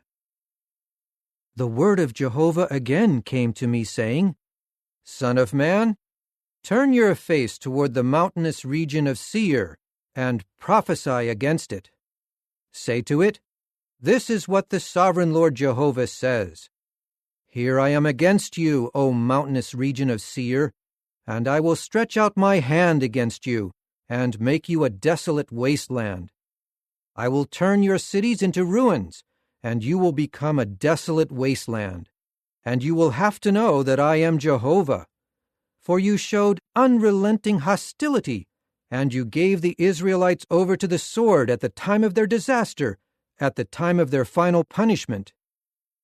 Therefore, as surely as I am alive, declares the sovereign Lord Jehovah, I will prepare you for bloodshed, and bloodshed will pursue you. Since it was blood that you hated, bloodshed will pursue you. I will make the mountainous region of Seir a desolate wasteland, and I will cut off from it anyone passing through and anyone returning. I will fill its mountains with the slain, and those slain by the sword will fall on your hills, in your valleys, and in all your streams. I will make you a perpetual desolation, and your cities will not be inhabited. And you will have to know that I am Jehovah. Because you said, These two nations and these two lands will become mine, and we will take possession of both, even though Jehovah himself was there. Therefore, as surely as I am alive, declares the sovereign Lord Jehovah, I will deal with you according to the same anger and jealousy that you displayed in your hatred toward them, and I will make myself known among them when I judge you. You will then have to know that I myself, Jehovah, have heard all the insolent things you spoke against the mountains of Israel, when you said, They have been laid desolate, and have been given to us to devour. And you spoke arrogantly against me, and you multiplied your words against me. I heard it all. This is what the sovereign Lord Jehovah says. The whole earth will rejoice when I will make you a desolate wasteland. Just as you rejoiced when the inheritance of the house of Israel was laid desolate, that is how I will deal with you. You will become a desolate ruin, O mountainous region of Seir, yes, all of Edom, and they will have to know that I am Jehovah. Chapter 36. As for you, son of man, prophesy about the mountains of Israel and say, O mountains of Israel, hear the word of Jehovah. This is what the sovereign Lord Jehovah says. The enemy has said against you, Aha! Even the ancient high places have become our possession. So prophesy and say, This is what the sovereign Lord Jehovah says. Because they have desolated and attacked you from every direction, so that you would become a possession of the survivors from among the nations, and people keep talking about you and slandering you, therefore, O mountains of Israel, hear the word of the sovereign Lord Jehovah. This is what the sovereign Lord Jehovah says to the mountains and the hills, to the streams and the valleys, to the ruins that were desolated, and to the abandoned cities that have been plundered and ridiculed by the survivors of the nations around them. To these the sovereign Lord Jehovah says, In the fire of my zeal I will speak against the survivors of the nations and against all Edom, those who with great rejoicing and utter scorn have claimed my land as their own possession, to take over its pastures and to plunder it. So prophesy concerning the land of Israel, and say to the mountains and to the hills, to the streams and to the valleys, This is what the sovereign Lord Jehovah says. Look, I will speak in my zeal and in my rage, because you have borne humiliation by the nations. Therefore this is what the sovereign Lord Jehovah says. I myself raise my hand in an oath, that the surrounding nations will themselves bear their own shame. But you, O mountains of Israel, will produce branches, and bear your fruitage for my people Israel, for they will soon return. For I am with you, and I will turn toward you, and you will be cultivated and sown with seed. I will multiply your people, the whole house of Israel, all of it, and the cities will be inhabited, and the ruins will be rebuilt. Yes, I will multiply your people and your livestock. They will increase and be fruitful. And I will cause you to be inhabited as you were formerly, and I will make you prosper more than in the past, and you will have to know that I am Jehovah. I will cause people, my people Israel, to walk upon you, and they will take possession of you. You will become their inheritance, and you will never again make them childless. This is what the sovereign Lord Jehovah says. Because they are saying to you, You are a land that devours people and bereaves your nations of children, therefore you will no longer devour people or make your nations childless, declares the sovereign Lord Jehovah. I will not subject you to any more insults of the nations, or make you bear the taunts of people, and you will no longer cause your nations to stumble, declares the sovereign Lord Jehovah.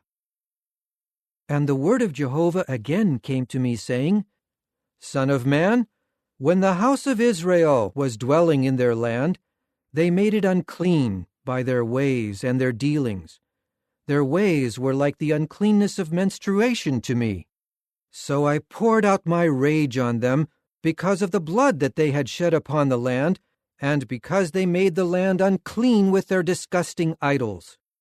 So I scattered them among the nations and dispersed them among the lands. I judged them according to their way and according to their dealings. But when they came to those nations, people profaned my holy name by saying about them, "These are the people of Jehovah," but they had to leave his land. So I will show concern for my holy name, which the house of Israel profaned among the nations where they have gone. Therefore say to the house of Israel, "This is what the sovereign Lord Jehovah says. Not for your sakes am I acting, O house of Israel, but for my holy name, which you profaned among the nations where you have gone. I will certainly sanctify my great name, which was profaned among the nations, which you profaned among them, and the nations will have to know that I am Jehovah, declares the sovereign Lord Jehovah, when I am sanctified among you before their eyes. I will take you from the nations and gather you back from all the lands and bring you into your land. I will sprinkle clean water on you, and you will become clean. I will cleanse you from all your uncleanness and from all your disgusting idols. I will give you a new heart and put a new spirit inside you. I will remove the heart of stone from your body and give you a heart of flesh.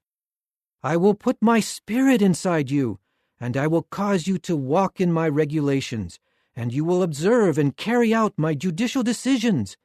Then you will dwell in the land that I gave to your forefathers, and you will be my people, and I will be your God.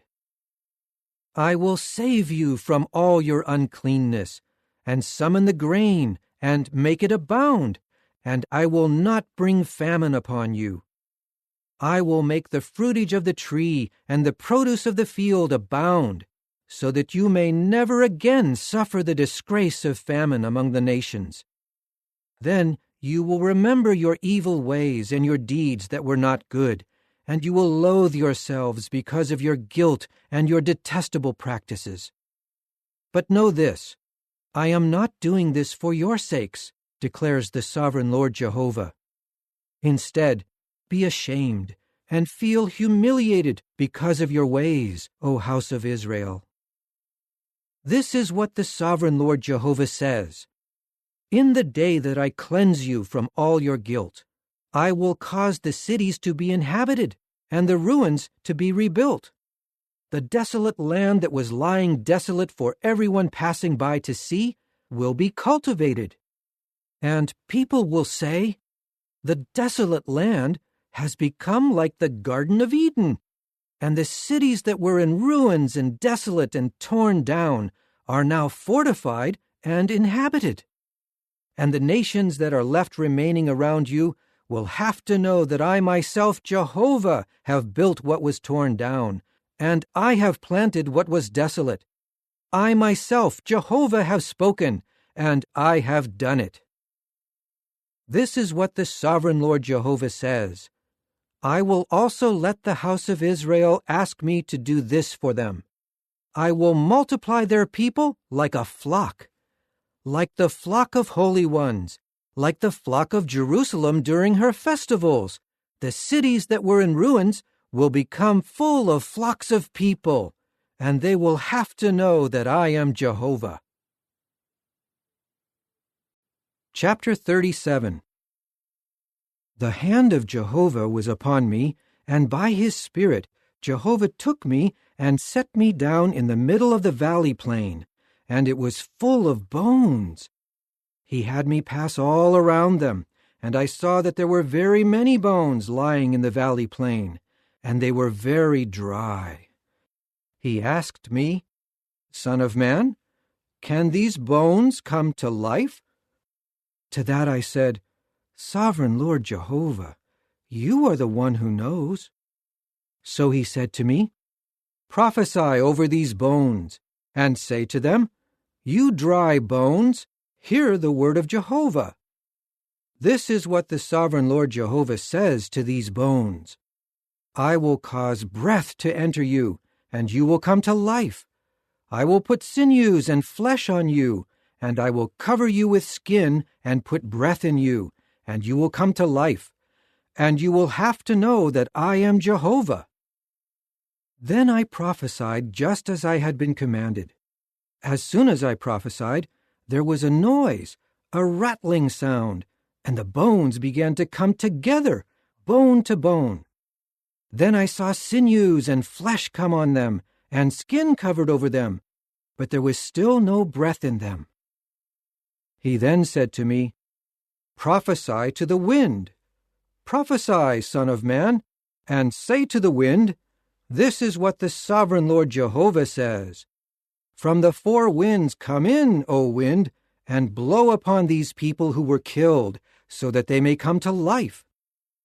So I prophesied just as he commanded me, and breath came into them, and they began to live and to stand on their feet, an extremely large army. Then he said to me, "Son of man, these bones are the whole house of Israel. Here they are saying, 'Our bones are dry, and our hope has perished. We are completely cut off.' So prophesy and say to them, 'This is what the sovereign Lord Jehovah says. I will open your graves and raise you up from your graves, my people, and bring you to the land of Israel. And you will have to know that I am Jehovah when I open your graves and when I raise you up out of your graves, O my people. I will put my spirit in you, and you will come to life, and I will settle you on your land. And you will have to know that I myself, Jehovah, have spoken, and I have done it, declares Jehovah." The word of Jehovah again came to me, saying, "And you, Son of Man, take a stick, and write on it, 'For Judah and for the people of Israel who are with him.' Then take another stick, and write on it, 'For Joseph, the stick of Ephraim, and all the house of Israel who are with him.' Then bring them close to each other, so that they become just one stick in your hand. When your people say to you, 'Will you not tell us what these things mean?' Tell them, 'This is what the sovereign Lord Jehovah says. I will take the stick of Joseph, which is in the hand of Ephraim, and the tribes of Israel who are with him, and I will join them to the stick of Judah. And I will make them one stick, and they will become one in my hand. The sticks that you write on should be in your hand for them to see. Then tell them, 'This is what the sovereign Lord Jehovah says. I will take the Israelites from among the nations where they have gone, and I will collect them together from every direction and bring them to their land. I will make them one nation in the land, on the mountains of Israel, and one king will rule over all of them. And they will no longer be two nations, nor will they be divided any longer into two kingdoms. They will no longer defile themselves with their disgusting idols and their detestable practices and all their transgressions. I will save them from all their unfaithfulness by which they have sinned, and I will cleanse them. They will be my people, and I myself will be their God. My servant David will be their king, and they will all have one shepherd. They will walk in my judicial decisions and carefully observe my statutes. They will dwell on the land that I gave to my servant, to Jacob, where your forefathers lived, and they will dwell on it forever, they and their children and their children's children. And David my servant will be their chieftain forever. And I will make a covenant of peace with them. It will be an eternal covenant with them. I will establish them and make them many, and place my sanctuary among them forever. My tent will be with them, and I will be their God, and they will be my people. And the nations will have to know that I, Jehovah, am sanctifying Israel when my sanctuary is in their midst forever. Chapter 38. The word of Jehovah again came to me, saying, Son of man, set your face against Gog of the land of Magog, the head chieftain of Meshech and Tubal, and prophesy against him. Say, This is what the sovereign Lord Jehovah says. Here I am against you, O Gog, head chieftain of Meshech and Tubal. I will turn you around and put hooks in your jaws and bring you out with all your army, horses and horsemen, all of them clothed in splendor, a vast assembly with large shields and bucklers, all of them wielding swords. Persia, Ethiopia, and Put are with them, all of them with buckler and helmet. Gomer and all its troops, the house of Togarmah from the remotest parts of the north, along with all its troops, many peoples are with you. Be ready, prepare yourselves, you with all your armies that are assembled with you, and you will be their commander. You will be given attention after many days. In the final part of the years, you will invade the land whose people have been restored from the ravages of the sword, collected together out of many peoples onto the mountains of Israel, which had long been lying devastated. The inhabitants of this land were restored from the peoples, and all of them dwell in security. You will come against them like a storm, and you will cover the land like clouds, you and all your troops and many peoples with you. This is what the sovereign Lord Jehovah says. In that day, thoughts will come into your heart, and you will devise an evil plan. You will say, I will invade the land of unprotected settlements. I will come against those living in security, without disturbance, all of them living in settlements unprotected by walls, bars, or gates. It will be to take much spoil and plunder, to attack the devastated places that are now inhabited, and a people regathered from the nations who are accumulating wealth and property, those who are living in the center of the earth. Sheba and Dedan, the merchants of Tarshish, and all its warriors will say to you, Are you invading to get much spoil and plunder? Have you assembled your armies to carry off silver and gold, to take wealth and property, to seize a very great spoil? So prophesy, Son of Man, and say to Gog, This is what the sovereign Lord Jehovah says. On that day when my people Israel are dwelling in security, will you not know it? You will come from your place, from the remotest parts of the north, you and many peoples with you, all of them riding on horses, a great assembly, a vast army. Like clouds covering the land, you will come against my people Israel. In the final part of the days, I will bring you against my land, so that the nations may know me when I sanctify myself through you before their eyes, O Gog. This is what the sovereign Lord Jehovah says. Are you not the same one I spoke about in the former days through my servants the prophets of Israel, who prophesied for many years that you would be brought against them? On that day, the day when Gog invades the land of Israel, declares the sovereign Lord Jehovah, my great rage will flare up.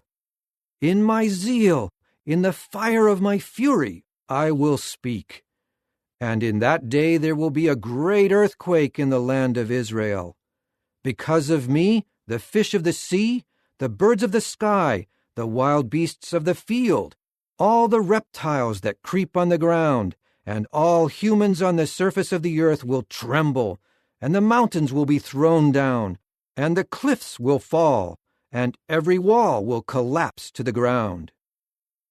I will call for a sword against him on all my mountains, declares the sovereign Lord Jehovah. Every man's sword will be against his own brother. I will bring my judgment against him with pestilence and bloodshed, and I will rain down a torrential downpour and hailstones and fire and sulfur on him, and on his troops, and on the many peoples with him. And I will certainly magnify myself and sanctify myself, and make myself known before the eyes of many nations, and they will have to know that I am Jehovah. Chapter 39. And you, son of man, prophesy against Gog, and tell him, This is what the sovereign Lord Jehovah says. I am against you, Gog, head chieftain of Meshech and Tubal. I will turn you around and lead you and make you come up from the remotest parts of the north and bring you in upon the mountains of Israel. I will knock your bow out of your left hand and make your arrows fall from your right hand. On the mountains of Israel you will fall, you and all your troops and the peoples who will be with you. I will give you as food to all kinds of birds of prey and the wild beasts of the field. You will fall on the open field, for I myself have spoken, declares the sovereign Lord Jehovah. And I will send fire against Magog and against those who are inhabiting the islands in security, and they will have to know that I am Jehovah. I will make my holy name known among my people Israel, and I will not allow my holy name to be profaned any longer. And the nations will have to know that I am Jehovah, the Holy One in Israel. Yes, this is coming, and it will be done, declares the sovereign Lord Jehovah. This is the day I have spoken about. The inhabitants of the cities of Israel will go out and make fires with the weapons, the bucklers and shields, the bows and arrows, the war clubs and lances. And they will use them to light fires for 7 years. They will not need to take wood from the field or gather firewood from the forests, because they will use the weapons to light fires. They will take spoil from those who despoiled them, and plunder from those who had been plundering them, declares the sovereign Lord Jehovah. On that day I will give Gog a burial place there in Israel, in the valley of those who travel east of the sea, and it will block the path of those passing through. That is where they will bury Gog and all his hordes, and they will call it the Valley of Hamon-Gog. The house of Israel will spend 7 months burying them in order to cleanse the land. All the people of the land will work at burying them, and this will bring them fame in the day that I glorify myself, declares the sovereign Lord Jehovah. Men will be assigned to pass through the land constantly and bury the bodies left remaining on the surface of the earth in order to cleanse it. They will continue the search for 7 months. When those who pass through the land see a human bone, they will set up a marker beside it. Then those assigned to do the burying will bury it in the valley of Hamon-Gog.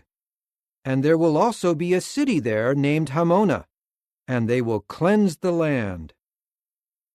As for you, son of man, this is what the sovereign Lord Jehovah says. Say to every sort of bird and to all the wild beasts of the field, gather yourselves together and come. Gather all around my sacrifice that I am preparing for you, a great sacrifice on the mountains of Israel. You will eat flesh and drink blood. You will eat the flesh of mighty ones and drink the blood of the chieftains of the earth, the rams, lambs, goats, and bulls, all the fattened animals of Bashan. You will gorge yourselves on fat and drink blood until you are drunk from the sacrifice that I prepare for you. At my table you will be filled up with horses and charioteers, mighty ones and all sorts of warriors, declares the sovereign Lord Jehovah. I will display my glory among the nations, and all the nations will see the judgment that I have executed, and the power that I have demonstrated among them.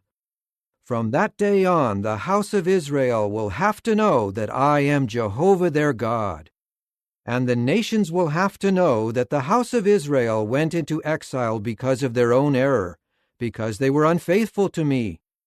So I hid my face from them and handed them over to their enemies, and they all fell by the sword.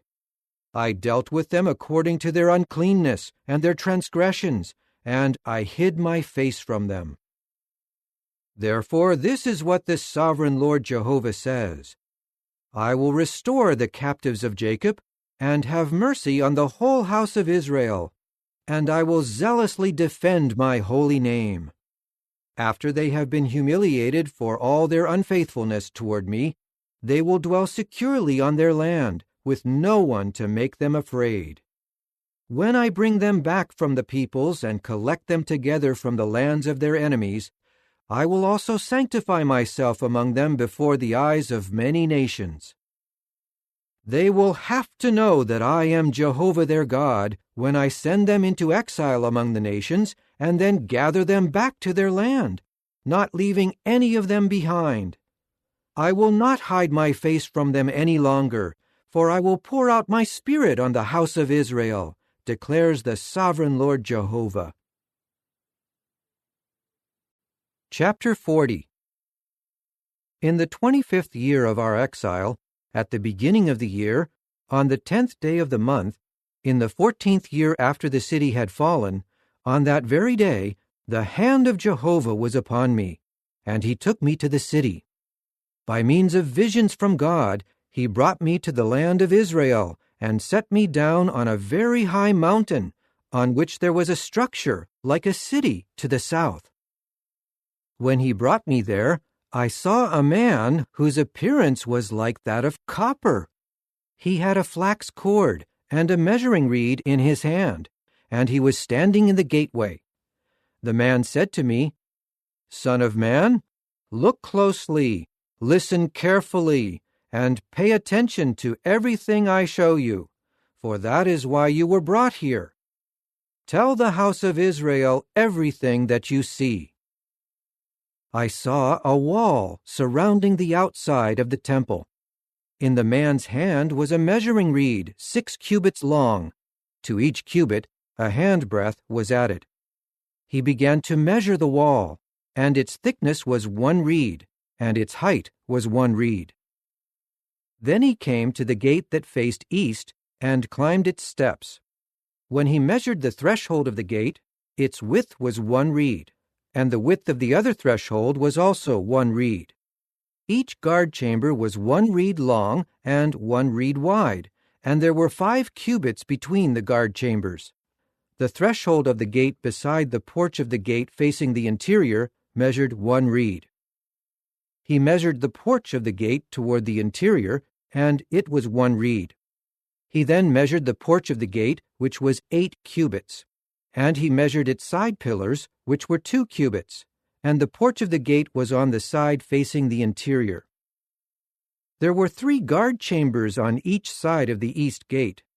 The 3 were the same size, and the side pillars on either side were the same size. Then he measured the width of the entrance of the gate, which was 10 cubits, and the length of the gate was 13 cubits. The partitioned area in front of the guard chambers on either side was 1 cubit. The guard chambers on both sides were 6 cubits each. He then measured the gate from the roof of the one guard chamber to the roof of the other, and it was 25 cubits wide. One entrance was across from the other entrance. Then he measured the side pillars, which were 60 cubits tall, as well as the side pillars in the gates all around the courtyard. From the front of the entrance of the gate to the front of the porch on the inner side of the gate was 50 cubits. There were windows with narrowing frames for the guard chambers and for their side pillars inside the gate on each side. The interior of the porches also had windows on each side, and there were palm tree figures on the side pillars. He then brought me into the outer courtyard, and I saw dining rooms and a pavement around the courtyard. There were 30 dining rooms on the pavement. The pavement at the side of the gates corresponded to the length of the gates. This was the lower pavement. Then he measured the distance from the front of the lower gate to the perimeter of the inner courtyard. It was 100 cubits on the east and on the north. The outer courtyard had a gate facing north, and he measured its length and its width. There were 3 guard chambers on each side.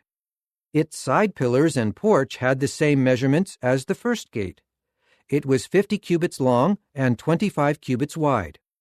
Its windows, its porch, and its palm tree figures were the same size as those of the east gate.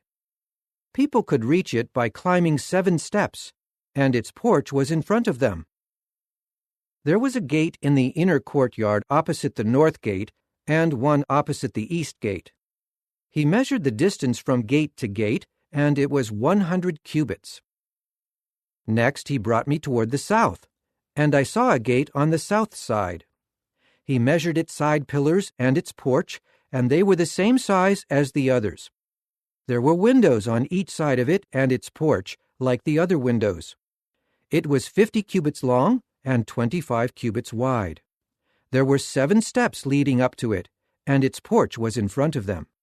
And it had palm tree figures on its side pillars, one on each side.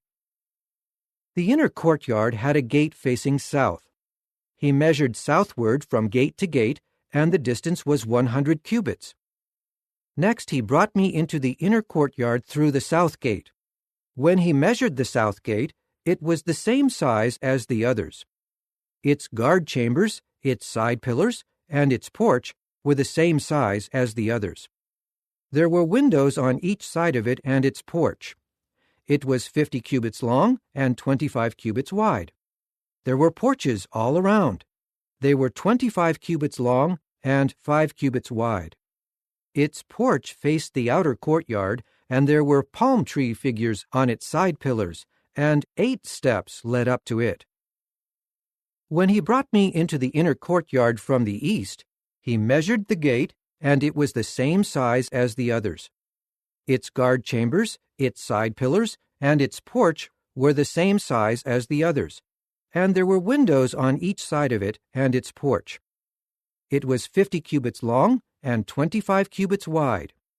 Its porch faced the outer courtyard, and there were palm tree figures on both of its side pillars, and 8 steps led up to it. He then brought me into the north gate and measured it. It was the same size as the others. Its guard chambers, its side pillars, and its porch were the same as the others. It had windows on each side. It was 50 cubits long and 25 cubits wide. Its side pillars faced the outer courtyard, and there were palm tree figures on both of its side pillars, and 8 steps led up to it. A dining room with its entrance was near the side pillars of the gates, where the whole burnt offerings were washed. There were 2 tables on each side of the porch of the gate on which to slaughter the whole burnt offerings, the sin offerings, and the guilt offerings. On the way up to the north gate, there were 2 tables outside the entrance. There were also 2 tables on the other side of the porch of the gate. There were 4 tables on each side of the gate, 8 tables in all, on which the sacrifices were slaughtered. The 4 tables for the whole burnt offering were of hewn stone. They were 1.5 cubits long, 1.5 cubits wide, and 1 cubit high. On them were kept the implements used to slaughter the burnt offerings and the sacrifices. Shelves, 1 handbreadth wide, were attached all around the interior walls, and the flesh of the gift offerings would be placed on the tables. Outside the inner gate were the dining rooms for the singers. They were in the inner courtyard near the north gate, facing south. Another dining room was near the east gate, facing north. He said to me, "This dining room that faces south is for the priests who are responsible for the services in the temple. The dining room that faces north is for the priests who are responsible for the service of the altar. They are the sons of Zadok, those from the Levites who are assigned to approach Jehovah to minister to him." Then he measured the inner courtyard. It was 100 cubits long and 100 cubits wide, 4 square. The altar was in front of the temple. Then he brought me into the porch of the temple, and he measured the side pillar of the porch, and it was 5 cubits on one side and 5 cubits on the other side. The width of the gate was 3 cubits on one side and 3 cubits on the other side. The porch was 20 cubits long and 11 cubits wide. People would reach it by climbing the steps. There were pillars by the side posts, 1 on each side. Chapter 41. Then he brought me into the outer sanctuary, and he measured the side pillars. They were 6 cubits wide on one side and 6 cubits wide on the other side. The entrance was 10 cubits wide, and the side walls of the entrance were 5 cubits on one side and 5 cubits on the other side. He measured its length, which was 40 cubits, and its width 20 cubits. He then went inside and measured the side pillar of the entrance, and it was 2 cubits thick, and the entrance was 6 cubits wide. The side walls of the entrance were 7 cubits. Next he measured the room facing the outer sanctuary, and it was 20 cubits long and 20 cubits wide. And he said to me, "This is the most holy." Then he measured the wall of the temple, and it was 6 cubits thick. The side chambers around the temple were 4 cubits wide. The side chambers were 3 stories high, one on top of the other, with 30 chambers on each story. There were ledges around the wall of the temple that served as supports for the side chambers, so that the supports did not go into the wall of the temple itself. On both sides of the temple was a winding passage that widened as it ascended to the upper chambers. The width increased from story to story as one ascended from the lowest story to the uppermost story by passing through the middle story. I saw that there was a raised platform all around the temple, and the foundations of the side chambers measured a full reed of 6 cubits to the corner. The width of the outside wall of the side chambers was 5 cubits. There was an open space alongside the structure of the side chambers that was part of the temple. Between the temple and the dining rooms was an area that was 20 cubits wide on each side. There was an entrance between the side chambers and the open space on the north side, and another entrance on the south side. The width of the open space was 5 cubits all around. The building that was on the west, facing the open area, was 70 cubits wide and 90 cubits long. The wall of the building was 5 cubits thick all around. He measured the temple, and it was 100 cubits long. The open area, the building, and its walls were also 100 cubits long. The width of the front of the temple facing east and the open area was 100 cubits. He measured the length of the building that faced the open area in the rear, along with its galleries on both sides, and it was 100 cubits. He also measured the outer sanctuary, the inner sanctuary, and the porches of the courtyard, as well as the thresholds, the windows with narrowing frames, and the galleries that were in those 3 areas. Near the threshold were wood panels from the floor up to the windows, and the windows were covered. Measurements were taken above the entrance and in the inner temple, and on the outside and on the entire wall all around. It had carved cherubs and palm tree figures, with each palm tree between 2 cherubs, and each cherub had 2 faces. The human face was toward the palm tree on one side, and the face of a lion was toward the palm tree on the other side. They were carved this way throughout the entire temple. From the floor to the area above the entrance were carved cherubs and palm tree figures on the wall of the sanctuary. The doorposts of the sanctuary were square. In front of the holy place was something like a wooden altar that was 3 cubits high and 2 cubits long. It had corner posts, and its base and its sides were made of wood. He then said to me, "This is the table that is before Jehovah." The outer sanctuary and the holy place each had 2 doors. The doors had 2 swinging leaves, 2 leaves for each door. There were carved cherubs and palm tree figures on the doors of the sanctuary, like those on the walls. There was also a wooden overhang on the front of the porch on the outside. There were also windows with narrowing frames and palm tree figures along both sides of the porch, as well as along the side chambers of the temple and the overhangs. Chapter 42. Then he led me to the outer courtyard toward the north. And he brought me to the dining room block that was next to the open area north of the adjoining building. Its length at the north entrance was 100 cubits, and it was 50 cubits wide. It was located between the inner courtyard, which was 20 cubits wide, and the pavement of the outer courtyard. Its galleries faced each other and were 3 stories high. Before the dining rooms was an inner walkway 10 cubits wide and 100 cubits long, and their entrances were to the north.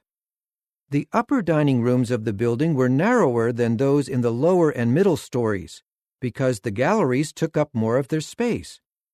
For they were 3 stories high, but they had no pillars like the pillars of the courtyards.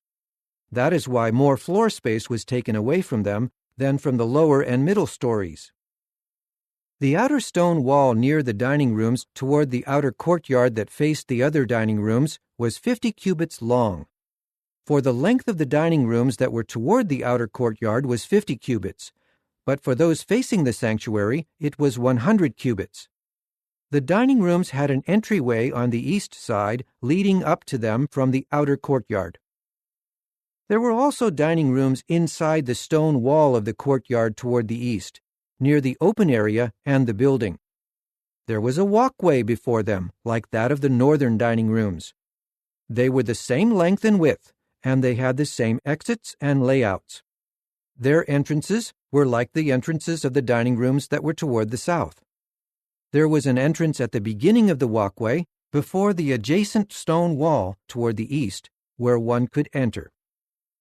Then he said to me, "The dining rooms of the north and the dining rooms of the south that are next to the open area are the holy dining rooms, where the priests who are approaching Jehovah eat the most holy offerings. There they place the most holy offerings, the grain offering, the sin offering, and the guilt offering, because the place is holy. When the priests enter, they should not go out of the holy place to the outer courtyard without first removing the garments in which they minister, for these are holy. They will clothe themselves with other garments in order to approach the areas permitted to the people." When he finished measuring the inner temple area, he led me out by way of the gate that faces east, and he measured the entire area. He measured the eastern side with the measuring reed. According to the measuring reed, it was 500 reed lengths from one side to the other. He measured the northern side, and according to the measuring reed, it was 500 reed lengths. He measured the southern side, and according to the measuring reed, it was 500 reed lengths. He went around to the western side.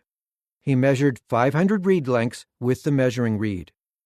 He measured it on the 4 sides. It had a wall all around it that was 500 reeds long and 500 reeds wide, to make a division between what is holy and what is for common use. Chapter 43. Then he led me to the gate that is facing east. There I saw the glory of the God of Israel coming from the east, and his voice was like the sound of rushing waters, and the earth was illuminated by his glory. What I saw was like the vision I had seen when I came to bring the city to ruin, and it appeared to be like what I had seen near the river Kibar, and I fell with my face to the ground. Then the glory of Jehovah entered the temple through the gate facing the east. A spirit then raised me up and brought me into the inner courtyard, and I saw that the temple had become full of the glory of Jehovah. Then I heard someone speaking to me out of the temple, and the man came and stood beside me. He said to me, "Son of man, this is the place of my throne, and the place for the soles of my feet, where I will dwell among the people of Israel forever. The house of Israel will no longer defile my holy name, they and their kings, by their spiritual prostitution, and by the carcasses of their kings at their death, by putting their threshold next to my threshold, and their doorpost beside my doorpost, with only a wall between me and them. They defiled my holy name by the detestable things they did, so I exterminated them in my anger. Now let them put their spiritual prostitution and the carcasses of their kings far away from me, and I will dwell among them forever. As for you, Son of Man, describe the temple to the house of Israel, so that they will feel ashamed because of their errors, and they should study its plan. If they feel ashamed of all they have done, you should make known to them the ground plan of the temple, its arrangement, its exits, and its entrances. Show them all its ground plans and its statutes, its ground plans and its laws, and write them down before their eyes, so that they may observe all its ground plan and carry out its statutes. This is the law of the temple. The entire territory all around the top of the mountain is most holy. Look, this is the law of the temple. These are the measurements of the altar in cubits. To each cubit a handbreadth was added. Its base is a cubit, and it is a cubit wide. It has a border all around the edge that is 1 span in width. This is the base of the altar. From the base on the floor to the lower surrounding ledge is 2 cubits, and its width is 1 cubit. From the small surrounding ledge to the big surrounding ledge is 4 cubits, and its width is a cubit. The altar hearth is 4 cubits high, and projecting up from the altar hearth are the 4 horns. The altar hearth is square, 12 cubits long and 12 cubits wide. The 4 sides of the surrounding ledge are 14 cubits long and 14 cubits wide, and the surrounding border is half a cubit, and its base is a cubit on all sides, and its steps are facing east. He then said to me, Son of man, this is what the sovereign Lord Jehovah says. These are the directions to follow when the altar is made, so that whole burnt offerings may be offered, and blood may be sprinkled on it. You are to give a young bull of the herd as a sin offering to the Levitical priests of the offspring of Zadok, who approach me to minister to me, declares the sovereign Lord Jehovah. You should take some of its blood and put it on the 4 horns of the altar, on the 4 corners of the surrounding ledge, and on the border all around, in order to purify it from sin and to make atonement for it. Then take the young bull, the sin offering, in order to burn it in the appointed place of the temple outside the sanctuary. On the 2nd day you will offer a sound male goat as a sin offering, and they will purify the altar from sin, just as they purified it from sin with the young bull. When you finish purifying it from sin, you will offer a sound young bull of the herd and a sound ram from the flock. You are to present them to Jehovah, and the priests must throw salt on them and offer them up as a whole burnt offering to Jehovah. For 7 days you will offer a male goat as a daily sin offering, as well as a young bull of the herd and a ram of the flock. You will offer unblemished animals. For 7 days they are to make atonement for the altar, and they must cleanse it and install it. When the days are completed, on the 8th day and thereafter, the priests will offer your whole burnt offerings and communion sacrifices on the altar.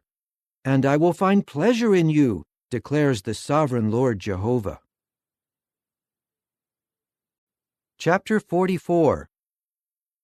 He brought me back by way of the outer gate of the sanctuary facing east, and it was shut.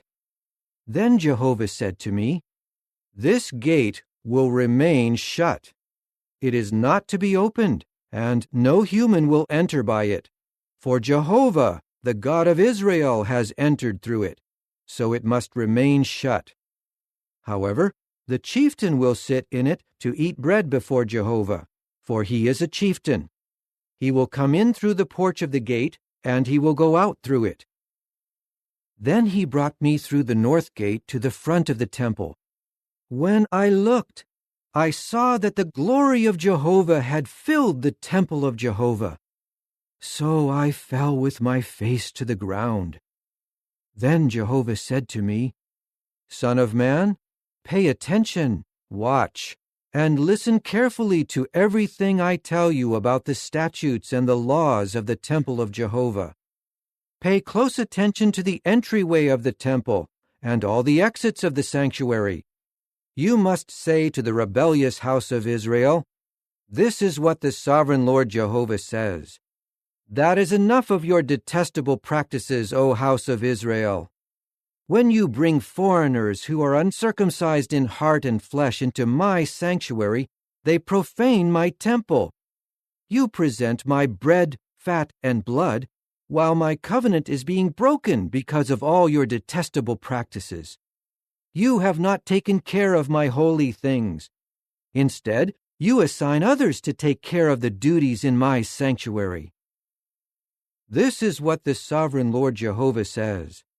No foreigner living in Israel who is uncircumcised in heart and in flesh may enter my sanctuary.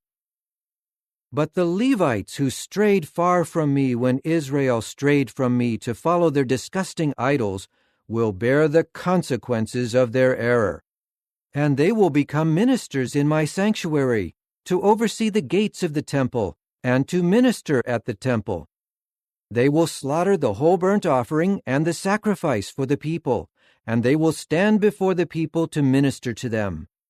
Because they ministered to them before their disgusting idols, and became a stumbling block causing the house of Israel to sin, that is why I have raised my hand against them in an oath, declares the sovereign Lord Jehovah, and they will bear the consequences of their error. They will not approach me to serve as my priests, or approach any of my holy or most holy things, and they will bear their shame because of the detestable things that they did. But I will make them caretakers of the responsibilities of the temple to take care of its service and all the things that should be done in it. As for the Levitical priests, the sons of Zadok, who took care of the responsibilities of my sanctuary when the Israelites strayed from me, they will approach me to minister to me, and they will stand before me to offer me the fat and the blood, declares the sovereign Lord Jehovah. They are the ones who will enter my sanctuary, and they will approach my table to minister to me, and they will take care of their responsibilities to me. When they come into the gates of the inner courtyard, they should wear linen garments. They should not wear any wool when they minister in the gates of the inner courtyard or inside it. They should wear linen turbans on their head, and linen shorts should cover their hips. They should not wear anything that makes them perspire. Before they go out to the outer courtyard where the people are, they should remove the garments they were ministering in and place them in the holy dining rooms. Then they will put on other garments, so that they will not transmit holiness to the people with their garments. They should not shave their head or let the hair of their head grow long. They should trim the hair of their heads. The priests should not drink wine when they enter the inner courtyard. They should not take a widow or a divorced woman as a wife, but they may marry either a virgin of the offspring of Israel or the widow of a priest. They should instruct my people about the difference between what is holy and what is common, and they will teach them the difference between what is unclean and what is clean. They should preside as judges in a legal case. They must judge it in harmony with my judicial decisions. They should keep my laws and my statutes regarding all my festivals and sanctify my Sabbaths. They should not approach any dead human, or they will become unclean.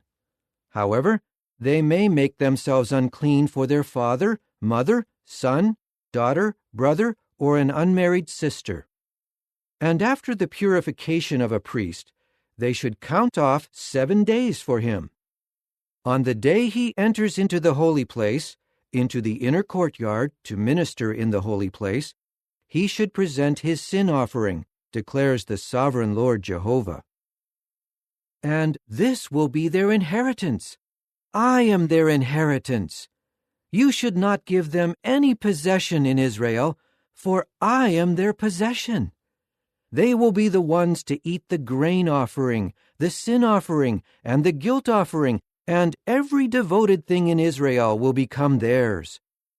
The choicest of all the first ripe fruits and every sort of contribution from you will belong to the priests. And you should give the first fruits of your course meal to the priest. This will cause a blessing to rest on your households. The priests should not eat any bird or animal that was found dead or torn to pieces. Chapter 45. When you allot the land as an inheritance, you should offer as a contribution to Jehovah a holy portion out of the land. Its length should be 25,000 cubits, and its width 10,000 cubits. Its entire area will be a holy portion. Within this will be a square lot for the holy place, measuring 500 cubits by 500 cubits, and it will have 50 cubits as pastures on each side. Out of this measurement, you should measure the length of 25,000 and the width of 10,000, and within it will be the sanctuary, something most holy. It will be a holy portion of the land for the priests, the ministers of the sanctuary, who approach to minister to Jehovah. It will be a place for their houses and a sacred place for the sanctuary. For the Levites, the ministers of the temple, there will be a portion 25,000 cubits long and 10,000 cubits wide, and they will have 20 dining rooms as a possession. You should give as the possession of the city an area that is 25,000 cubits long, corresponding to the holy contribution, and 5,000 cubits wide. It will belong to all the house of Israel. And for the chieftain, there will be land on both sides of the holy contribution and of the area allotted to the city. It will be next to the holy contribution and the possession of the city. It will be on the west side and on the east side. Its length from the western boundary to the eastern boundary will correspond to one of the tribal portions. This land will become his possession in Israel. My chieftains will no longer mistreat my people, and they will give the land to the house of Israel according to their tribes. This is what the sovereign Lord Jehovah says. You have gone far enough, chieftains of Israel. Put an end to your violence and oppression, and do what is just and righteous. Stop seizing the property of my people, declares the sovereign Lord Jehovah. You should use accurate scales, an accurate ephah measure, and an accurate bath measure. There should be a fixed measurement for the ephah measure and the bath measure. The bath measure should hold 1/10 of a homer, and the ephah measure should hold 1/10 of a homer. The homer will be the standard for measuring. The shekel is to be 20 gerahs, and 20 shekels plus 25 shekels plus 15 shekels will make up 1 mina for you. This is the contribution that you should offer: 1/6 of an ephah from each homer of wheat, and 1/6 of an ephah from each homer of barley. The allowance of the oil is to be based on the bath measure. The bath is 1/10 of a kor, and 10 baths are a homer, for 10 baths equal a homer. And from the flock of the livestock of Israel, 1 sheep out of every 200 should be given.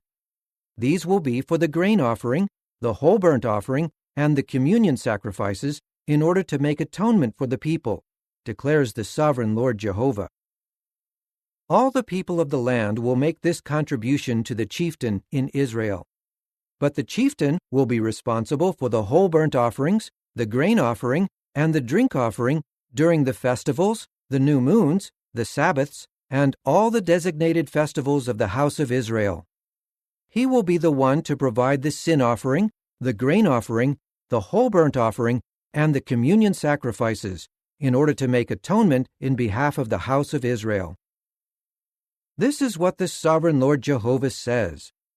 In the first month, on the first day of the month, you should take a sound young bull of the herd, and you are to purify the sanctuary from sin. The priest will take some of the blood of the sin offering and put it on the doorpost of the temple, on the 4 corners of the surrounding ledge of the altar, and on the doorpost of the gate of the inner courtyard. That is what you will do on the 7th day of the month because of anyone who sins by mistake or through ignorance, and you are to make atonement for the temple. In the 1st month, on the 14th day of the month, you will observe the festival of the Passover. For 7 days, unleavened bread should be eaten. On that day, the chieftain will provide a young bull as a sin offering in his own behalf and in behalf of all the people of the land. For the 7 days of the festival, he will provide as a whole burnt offering to Jehovah 7 sound young bulls and 7 sound rams each of the 7 days, as well as a male goat each day as a sin offering. He should also provide as a grain offering an ephah for each young bull and an ephah for each ram, as well as a hin of oil for each ephah. In the 7th month, on the 15th day of the month, for 7 days during the festival, he should provide the same sin offering, whole burnt offering, grain offering, and oil. Chapter 46. This is what the sovereign Lord Jehovah says. The gate of the inner courtyard that is facing east should remain shut for the 6 workdays, but on the Sabbath day and on the day of the new moon it should be opened. The chieftain will enter from outside by way of the porch of the gate, and he will stand by the doorpost of the gate. The priests will offer his whole burnt offering and his communion sacrifices, and he will bow down at the threshold of the gate and then go out. But the gate should not be shut until the evening. The people of the land will also bow down before Jehovah at the entrance of that gate on the Sabbaths and on the new moons. The whole burnt offering that the chieftain will present to Jehovah on the Sabbath day should consist of 6 sound male lambs and a sound ram. The grain offering will be an ephah for the ram, and whatever he is able to give for the male lambs, along with a hin of oil with each ephah. On the day of the new moon, the offering will consist of a sound young bull of the herd, 6 male lambs, and a ram. They should be sound ones. He should offer as a grain offering an ephah for the young bull, an ephah for the ram, and whatever he can afford for the male lambs. And he should offer a hin of oil with each ephah. When the chieftain enters, he should enter by way of the porch of the gate, and he should go out the same way. And when the people of the land come in before Jehovah during the festivals, those who come in to worship through the north gate should go out through the south gate, and those who come in through the south gate should go out through the north gate. No one should go back by way of the gate through which he entered, for they should exit through the gate that is opposite them.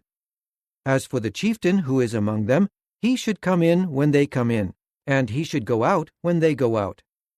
During the festivals and the festal seasons, the grain offering should be an ephah for the young bull, an ephah for the ram, and whatever he is able to give for the male lambs, along with a hin of oil with each ephah. If the chieftain provides a whole burnt offering or communion sacrifices as a voluntary offering to Jehovah, the gate facing east will be opened for him, and he will provide his whole burnt offering and his communion sacrifices just as he does on the Sabbath day. After he goes out, the gate should be shut behind him. Each day you should provide a sound male lamb in its first year as a whole burnt offering to Jehovah. You should do this morning by morning. Along with it, each morning you should provide 1/6 of an ephah as a grain offering, along with 1/3 of a hin of oil for sprinkling on the fine flour as a regular grain offering to Jehovah. This is a lasting statute. They must provide the male lamb, the grain offering, and the oil each morning as a regular whole burnt offering. This is what the sovereign Lord Jehovah says. If the chieftain gives a gift to each one of his sons as an inheritance, it will become the property of his sons. It is their possession by inheritance. But if he gives a gift from his inheritance to one of his servants, it will be his until the year of liberty, and then it will return to the chieftain. Only the inheritance of his sons will be permanently theirs. The chieftain should not take any of the inheritance of the people by forcing them off their property. He should give his sons an inheritance from his own property so that no one among my people may be driven from his property." Then he brought me in by the entryway that was beside the gate leading to the holy dining rooms of the priests, which faced north, and there I saw a place at the rear toward the west. He said to me, "This is the place where the priests will boil the guilt offering and the sin offering, and where they will bake the grain offering, so that they will not carry anything out to the outer courtyard and transmit holiness to the people." He brought me out to the outer courtyard and led me past the 4 corners of the courtyard, and I saw a courtyard by each corner of the outer courtyard. At the 4 corners of the courtyard were small courtyards, 40 cubits long and 30 cubits wide. All 4 of them were the same size. There were ledges all around the 4 of them, and beneath the ledges were built places to boil the offerings. Then he said to me, "These are the houses where the ministers of the temple boil the sacrifice of the people." Chapter 47. Then he brought me back to the entrance of the temple, and there I saw water flowing eastward from under the threshold of the temple, for the front of the temple was facing east. The water was flowing down from under the right side of the temple, south of the altar. He then led me out by way of the north gate and took me outside and around to the outer gate that is facing east, and I saw water trickling from the right side. When the man went out toward the east with a measuring line in his hand, he measured off 1,000 cubits and had me pass through the water. The water was ankle deep. Then he measured off another 1,000 and had me pass through the water, and it was up to the knees. He measured off another 1,000 and had me pass through, and the water was up to the hips. When he measured off another 1,000, it was a torrent that I was unable to walk across, for the water was so deep that one had to swim, a torrent of water that could not be crossed on foot. He asked me, "Have you seen this, Son of Man?" Then he had me walk and return to the bank of the stream. When I returned, I saw that on the bank of the stream were very many trees on both sides. Then he said to me, "This water flows toward the eastern region and continues down through the Arabah and enters the sea. When it enters the sea, the water there will be healed. Swarms of living creatures will be able to live wherever the waters flow. There will be an abundance of fish because this water will flow there. The sea water will be healed, and everything will live wherever the stream goes. Fishermen will stand beside it from En-gedi clear to Eneglaim, where there will be a drying yard for drag nets. There will be an abundance of many kinds of fish, like the fish of the great sea. It will have swampy places and marshy places, and these will not be healed. They will be abandoned to salt. All sorts of trees for food will grow on both banks of the stream. Their leaves will not wither, nor will their fruitage fail. Each month they will bear new fruit, because the water for them flows from the sanctuary. Their fruitage will serve as food, and their leaves for healing." This is what the Sovereign Lord Jehovah says. "This is the territory that you will assign as the land inheritance of the 12 tribes of Israel, and Joseph will have 2 portions. You will inherit it and receive equal shares. I swore to give this land to your forefathers, and now it is assigned to you as an inheritance. This is the boundary of the land on the northern side. It goes from the Great Sea by the way to Hethlon toward Zedad, Hamath, Berotha, and Sibraim, which is between the territory of Damascus and the territory of Hamath, to Hazer Hatticon, which is by the boundary of Hauran. So the boundary will run from the sea to Hazar Enon, along the boundary of Damascus to the north, and the boundary of Hamath. This is the northern border. The eastern side runs between Hauran and Damascus, and along the Jordan between Gilead and the land of Israel. You should measure from the boundary to the eastern sea. This is the eastern border. The southern border will be from Tamar to the waters of Merabath Kadesh, then to the Wadi and to the Great Sea. This is the southern border. On the western side is the Great Sea, from the boundary up to a point opposite Lebo Hamath. This is the western border. You are to apportion this land among yourselves, among the 12 tribes of Israel. You should distribute it for inheritance among yourselves and to the foreigners residing with you who have had children while living among you, and they will be like native-born Israelites to you. They will receive an inheritance among the tribes of Israel along with you. You should give the foreign resident an inheritance in the territory of the tribe where he has taken up residence, declares the sovereign Lord Jehovah. Chapter 48. These are the names of the tribes, starting from the northern extremity. Dan's portion runs along the way of Hethlon to Lebo Hamath, to Hazar Enan, along the boundary of Damascus northward, beside Hamath, and it extends from the eastern to the western border. Asher's portion is on the boundary of Dan, from the eastern border to the western border. Naphtali's portion is on the boundary of Asher, from the eastern border to the western border. Manasseh's portion is on the boundary of Naphtali, from the eastern border to the western border. Ephraim's portion is on the boundary of Manasseh, from the eastern border to the western border. Reuben's portion is on the boundary of Ephraim, from the eastern border to the western border. Judah's portion is on the boundary of Reuben, from the eastern border to the western border. On the boundary of Judah, from the eastern border to the western border, the contribution that you are to set apart should be 25,000 cubits wide and correspond to the length of the other tribal portions from the eastern border to the western border. The sanctuary will be in the middle of it.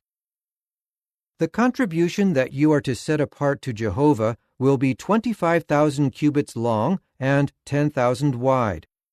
This will be the holy contribution for the priests. It will be 25,000 cubits on the north side, 10,000 on the west, 10,000 on the east, and 25,000 on the south. The sanctuary of Jehovah will be in the middle of it.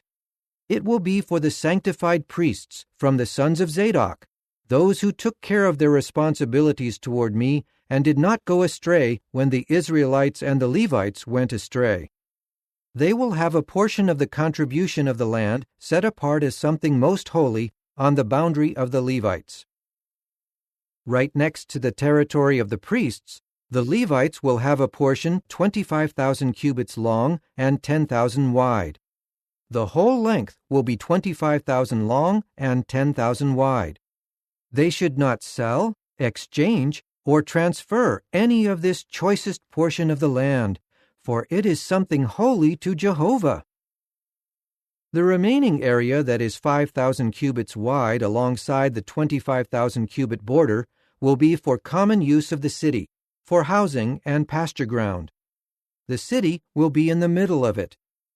These are the city's measurements. The northern border is 4,500 cubits. The southern border is 4,500. The eastern border is 4,500. And the western border is 4,500. The pasture ground of the city will be 250 cubits to the north, 250 to the south, 250 to the east, and 250 to the west.